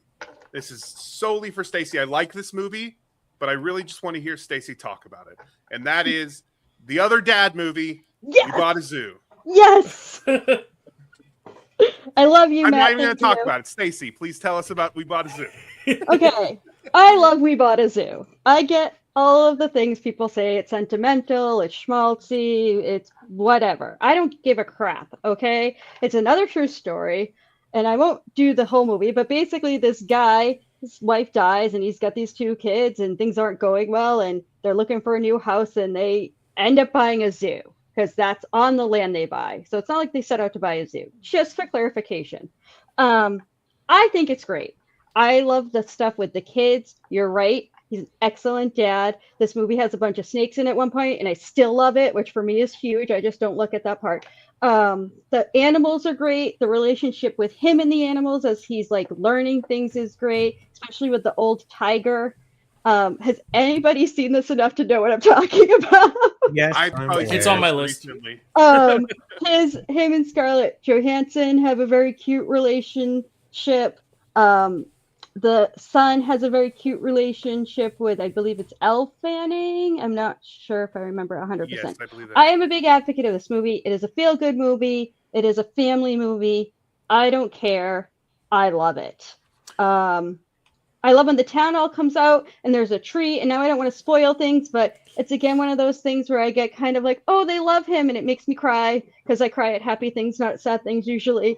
And I wish people would just get over the whole like it's schmaltzy. Like, yeah, whatever. It's a good movie. It's a good story, and I love it. I'm gonna say it again. I love it. I think the reason it's too sentimental or too schmaltzy is a stupid reason not to watch a movie. Personally, some movies need to be, and you know what, this movie needed to be, and I liked it. I watched it for again 5225. I think it was my friends picked the movies week, and Stacy picked this one. I picked it. Yeah. So I watched this one for Stacy, and I just picked it for Stacy. But I did enjoy it. I thought it was a really sweet, nice movie, feel good movie. I don't think any person who watches this is going to waste their time by watching it. I think that at any rate, you're going, no matter how you feel about it cinematically, you're at least going to have a good time with this sweet family and the zoo that they purchased. Yeah. I should also say I'm a huge animal lover. So the animal stuff gets me too. So I'm sure that hype brings it up a notch for me more than it might other people, except for the snakes, blue snakes. And just last thing, I would like to go first on honorable mentions for cameos, but I'll move on. Absolutely. Yeah, I haven't seen it, but we mentioned it when I did the episode with Alan and Chad for Picture This, when we talked about Cameron Crowe, that I needed to see this one because I was told I would like it a lot. So Chad, I'm hoping I will. Historically, Chad has not liked this movie. Has he come around? Because last I knew, he was not a fan. I don't know if it's more of a like, you will like this, I didn't, but you will. Okay. Or if it's like, you got to check this out. Or maybe just like, you haven't seen this, because I'd only really seen Jerry Maguire and Say Anything, and then the bad ones, Aloha, Elizabethtown, all those, What about Fast Times at Ridgemont High? That as well, yes, because I forgot he wrote that. Anyways. Oh yeah. JD. Yeah. Sorry. JD, go ahead. Yeah, no, please. This wasn't on my list. I knew it was on the bubble for a lot of people. I'm with you guys. It's a very charming movie. I feel like also why the reason it was so maligned at the time is because it's Cameron Crowe, and like everybody is waiting for like the next, Almost Famous, or like the next. They're waiting for the big comeback of movie of Cameron Crowe, and this is a very charming movie. But that's not a bad thing. And it's a heavily fictionalized version of the guy's life. But again, who cares? Historical accuracy is a modern convention, and people need to calm down about it. Correct. They're making a movie, not writing a biography. Correct. Again, so many of the movies we picked are based on true events or circumstances. Correct. I don't know. It's crazy. I'm with you. I am with you. But yeah, as I said, it was on my list, but I get it. It's a very charming movie. Cool. Have not seen it. Yeah. Well, that will conclude our Matt Damon draft. We still have so many heavy hitters, so we'll get to some honorable mentions. Matt, you wanted to go first for cameos, but let me just rattle off our draft boards first, and then we'll go talk about the rest of the cameos, and then we'll do some honorable mentions, even though it is basically the rest of his filmography, but we can talk about like the few big titles that we wanted to pick. But here are our draft boards for the Matt Damon draft. Tato, Chasing Amy, Saving Private Ryan, Air, Rounders, and Thor Ragnarok. Dylan, Interstellar, The Departed, Oppenheimer, The Last Duel, and Invictus. JD, The Martian, Ocean's 11, The Odyssey, Courage Under Fire, and The Majestic. Stacy, Dogma, The Informant, Ford v Ferrari, The Talented Mr. Ripley, and Deadpool 2. And Matt, Good Will Hunting, Eurotrip, True Grit, Contagion, and We Bought a Zoo. Very, very good draft boards all around. Really quickly, cameos. Matt, what are some other cameos you wanted to mention? Okay, I just want to highlight a couple. Number one, in Jay and Silent Bob Strike Back, where Matt and Ben play themselves, making Good Will Hunting 2 hunting season. Yeah, it's got this great bit where, because I had mentioned it before, where he talks about first you make the safe picture and then you make the art picture. That conversation happens there, but also there's a part where Gus Van Sant is directing the movie and he's over counting his money, which is funny because Good Will Hunting is probably the biggest movie that Gus Van Sant has ever made. Right. He's counting his money from the thing, and Ben's like, "So action, Gus?" And Gus Van Sant says, "Jesus, Ben, I said I'm busy." And that is probably my favorite part of that whole damn movie. Yeah, that was the one that I kind of wanted to pick, but I already had Dogma, so I went with Deadpool. Applesauce, bitch. Applesauce, bitch. Also, he reprises his role as Loki in a cameo in Jay and Silent Bob Reboot, which is awesome. And then Confessions of a Dangerous Mind, screenplay written by Charlie Kaufman, and we all know how much I love Charlie Kaufman, but directed by George Clooney. But Matt plays one of the bachelors on the Bachelor show scene, the bachelor named Matt. And in Jersey Girl, and this is what I was talking about before, is that a lot of times his cameos even make it into the trailer. In Jersey Girl, he plays one of the execs along with Dante. What's his name? Brian O'Halloran. Brian O'Halloran and Matt Damon play these execs who laugh him out of the building because he wants to come back to his job. But he has a line. He says, "You are a god. You blasted your client to the Stone Age, but no, we can't hire you," or whatever the thing is. And that's actually in the trailer, but it is a cameo. So it is great. And yeah, those are the ones I wanted to highlight. He's in a lot of stuff. Nice. We'll go around clockwise just so then, Stacey, you can start with honorable mentions for films proper. But Tato, did you have any more cameos to highlight? No, I don't think so. I think we mainly covered Thor, which did not get actually. The Love and Thunder got brought up earlier by Matt. Oh god, yeah. Sorry, that was I basically talk about tipping picks. No, I feel like you could tip sequels if they're brought up. Yeah. Okay. For me, like Field of Dreams, because he had a extra role, wouldn't really count. But I did consider The Majestic if my Interstellar was vetoed. Forrester kind of in that area. A little bit more of a JD, did you have any more cameos? I had one other cameo that did not get mentioned. Well, I considered a cameo. That would have been in the same, but it's kind of in the same vein in Interstellar. This was my Sophie's choice between The Majestic, and this was No Sudden Move, the Steven Soderbergh movie that got released on HBO Max that should have gotten a theatrical release and he was really good. I feel like that movie is really underrated, and the reveal of what he is really good. You guys should all see that. Nice. All right, Stacey, any more cameos? And then you can tell us just some other great films you wanted to talk about. The only other cameos that I would like to mention is Ponyo, which is on my stack here, and he is the dad on the phone. If all the other... It was my probably fifth cameo. If you guys picked all the other cameos I was going to pick. In Drive Away Dolls, it's kind of an Interstellar situation too. Where I think he's in it a little bit more than a quintessential cameo, but it is so funny. And I know probably people haven't seen Drive Away Dolls, but he's very good in that too. Yeah. Yes, he is very good in that. I don't love that movie despite loving the Coen brothers, but I do love him in that, and again in the trailer, his cameos in the trailer. Yeah. So that's pretty much all I've got for cameos that haven't been mentioned. Nice. Stacey, what are some other films that deserve to be brought up today? We don't have a ton of time, but we should definitely spotlight there's one movie in my top 15 that hasn't been said, and my top 15 is not necessarily based on the best movies. It's the ones I like the best. And the one movie that we didn't bring up from my top 15 was Adjustment Bureau, which is sci-fi, and it's got Emily Blunt, and I just think it's a really fun sci-fi movie, and the men in hats are great. And I know that it's not the best reviewed and not the most loved, and I find it very rewatchable, and I like it a lot. Nice. Any other titles you want to bring up, Steve? Oh, sorry. I thought. Oh no, I was Matt, just going to say on about the Bureau. Adjustment I Bureau. haven't seen it, but it definitely is Matnip. Because it seems like my kind of movie, but I never got around to watching it.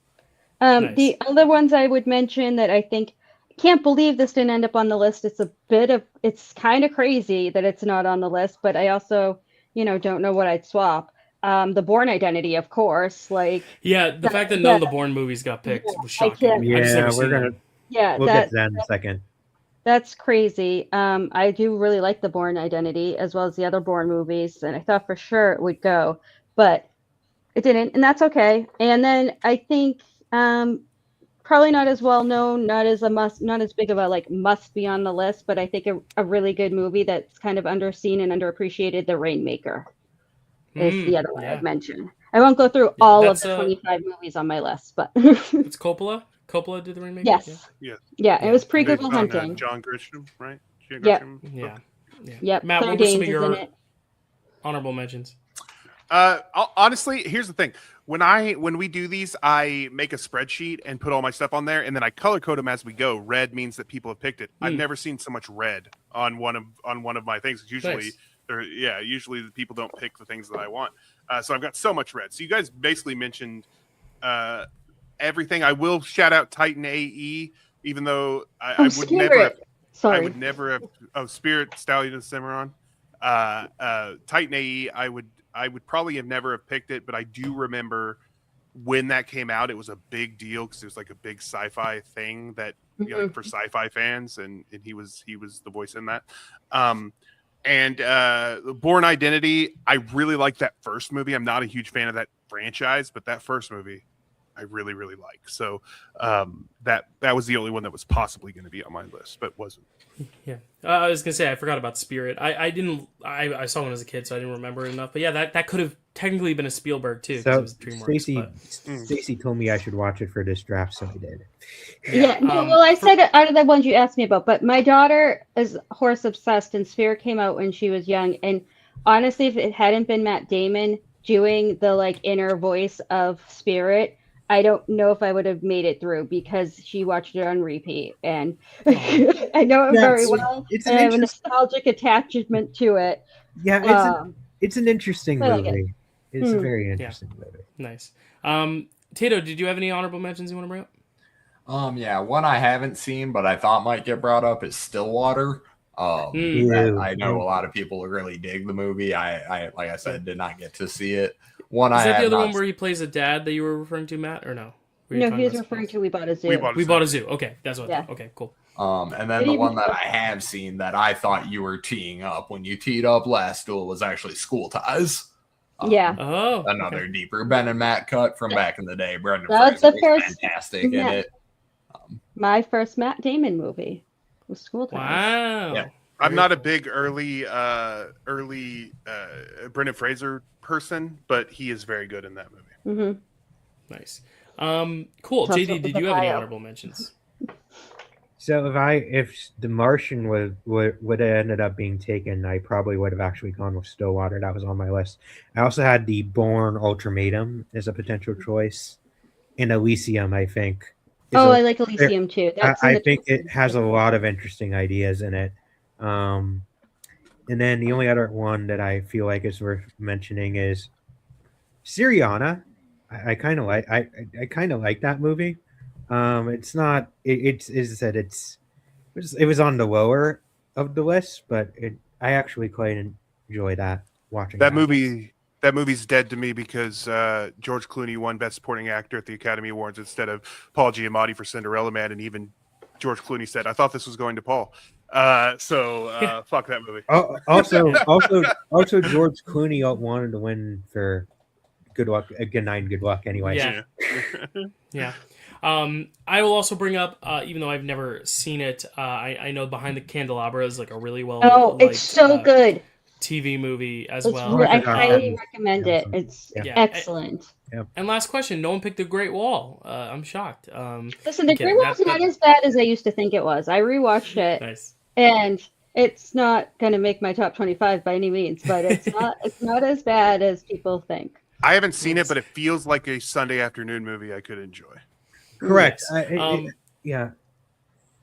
Nice. Yeah, that's our list. Sorry, JD, do you have anything else to say on the Great Wall? I didn't want to. No. Matt basically said what I was going to say. I said correct. Cool. That's exactly. Yes. No Brothers Grimm are stuck on you. I'm surprised. Okay, Brothers Grimm was number 25 on my list for funsies because I enjoy it, and I rewatched Stuck on You, and that's also surprisingly like not as horrible as you would think for these. I these should days. rewatch Stuck on You because I remember I saw that in the theater and I had high hopes because it was It's actually in my pile because back in the day it was just a really funny movie. I had high hopes because it was a Farrelly Brothers movie and they'd come off of some really great movies before that. Mm-hmm. And I'm a big Greg Kinnear fan and Matt Damon, and I was like, this movie is gonna rock. Like, I'm gonna love this, and I just not enjoy that movie very much at all. So I should rewatch it. Maybe it's not as bad as I remember. It's not. It's assumed that it wouldn't have aged well, but it's actually very heartfelt, and it didn't age nearly as badly as I thought it probably had. Mhm. So give it a shot. It's not bad. It's fun. It's funny. Great. Well, thank you all so much. This is so fun. I'm glad we got to do this. I'm glad this is such a long time in the making. Stacey, are you satisfied with today? I am. Thank you guys all so much for participating and we picked, like, other than the Adjustment Bureau, which I get, we picked my top 15. So, wow. I can't hope for more than that. And that was because even with a film that no one's seen yet and all the cameos, we still got there. Even with the cameo, because my cameos were separate, so those weren't included in my top 15. So, nice. I can't be unhappy with that. Nice. So that is it with the Matt Damon draft. You can go vote now. Go see the Odyssey. I'm sure it's great. If it's not, we all look like a bunch of bozos. JD, the biggest bozo of all, he drafted it without having seen it. I'm kidding. That was the whole point of it. And if it wins all the Oscars, including Best Actor, then JD, you have this in a landslide. But this is going to be such a great poll to post. Watch it get nominated and then win nothing. Anyways. Right. Get the record, beat Sinner's record for the most losses of all time, maybe. But yeah, I'm so thankful that we got this panel. Also, just because I know, Tato, you love Kevin Smith so much and Marvel. You were just a perfect first-time guest. Congratulations, your first draft. Yay. And then, of course, Matt and JD, just having you on so many times. You guys are just experts at the craft. And Stacey, obviously, this has been your baby, your passion project. I'm so glad we finally got to do this. And with that, we will call it a night. I will let everyone plug what they want to plug. Tato, anywhere they want to find you, where can they find you? What are you doing? What's up? Lights Out Trivia. We're doing all sorts of trivia all the time. I have no idea what we're in the middle of here in July. There might be a teams tournament going on. I also do Movie Battleground, movie debates over there. That will be kicking in probably. Like, that might be what's going on when this kind of comes out on the tournament side of things there. But yeah, Lights Out Trivia is movies, sports, music, anime, everything you would want, all sorts of pop culture trivia over there. So that's a fun one. Thank you very much for having. I really enjoy getting to spend time with all you guys. So appreciate it.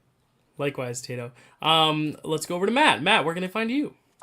You can find me right here on Dyl Pickle Movie Network whenever Dylan will let me be on it. We are currently, this is July. Mm-hmm. We are currently in the summer of Shyamalan on Framewreck. Framewreck had to take a hiatus while Dylan was on a boat, but and he's back on a boat. But we have pre-recorded some Summer of Shyamalan. And next week we have a big one coming. The Last Airbender is coming next week, so that is going to be quite the fun treat. Which is a first-time watch for me. We haven't recorded it yet, but I just watched it this morning. There you go. Yeah, it's a really great television series. They should make a movie of it or something. So yeah, Summer of Shyamalan. We just did a Redemption for the Village, Framewreck Redemption for the Village. This month is The Last Airbender, and then we have another one coming out that have we announced it? We will announce it next week. So you'll just have to figure out what that is, but it's a big one. Carly Perkins is joining us for each of those because it was kind of her idea, and so we're having a good time there. You can also find me on my channel, Matty Loves Movies, where I do movie reviews. I do just all kinds of fun stuff.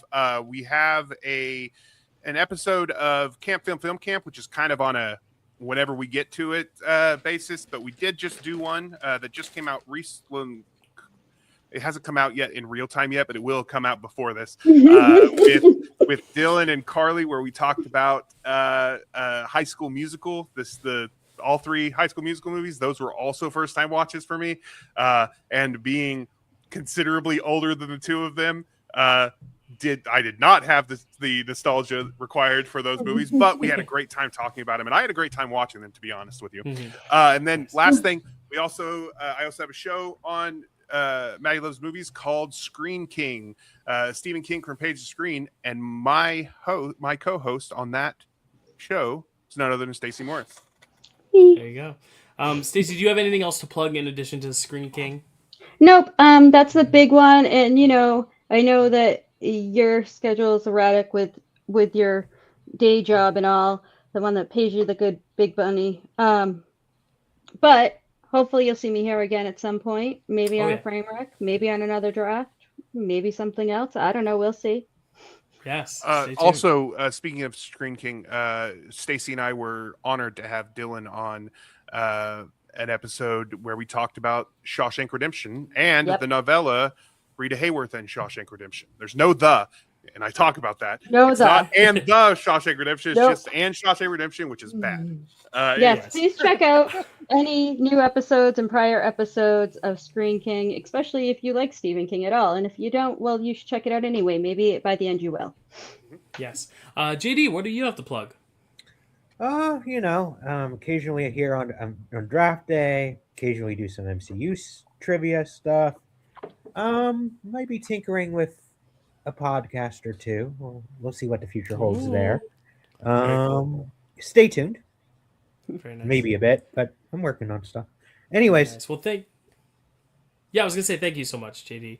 And thank you, Matt. Thank you, Stacy. Thank you, Tato. You can find me here. I don't know what's going on soon because this is airing in July, but we just aired our picture this episode with Matt as well for 2004 to go check out as well, where we talked about a Clint Eastwood movie. We also talked about Paul Giamatti. We talked about some other things. We talked about DiCaprio, Scorsese team up. A lot of ties here.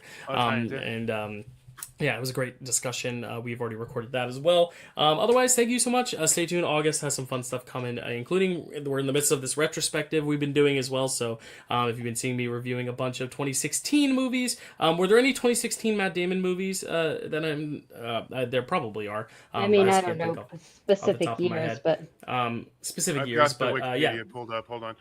Yes, he had 3. Manchester by the Sea, Jason Bourne, and The Great Wall. All right, so I will definitely be watching Manchester by the Sea. We'll see about The Great Wall. Maybe I'll try to squeeze that in. Maybe this will be like a companion piece to that review on Letterboxd. But either way, thank you for watching, and get home safe if you're driving and listening to this in the car. If not, thanks for spending time with our 5 faces today, and we'll see you soon. Bye.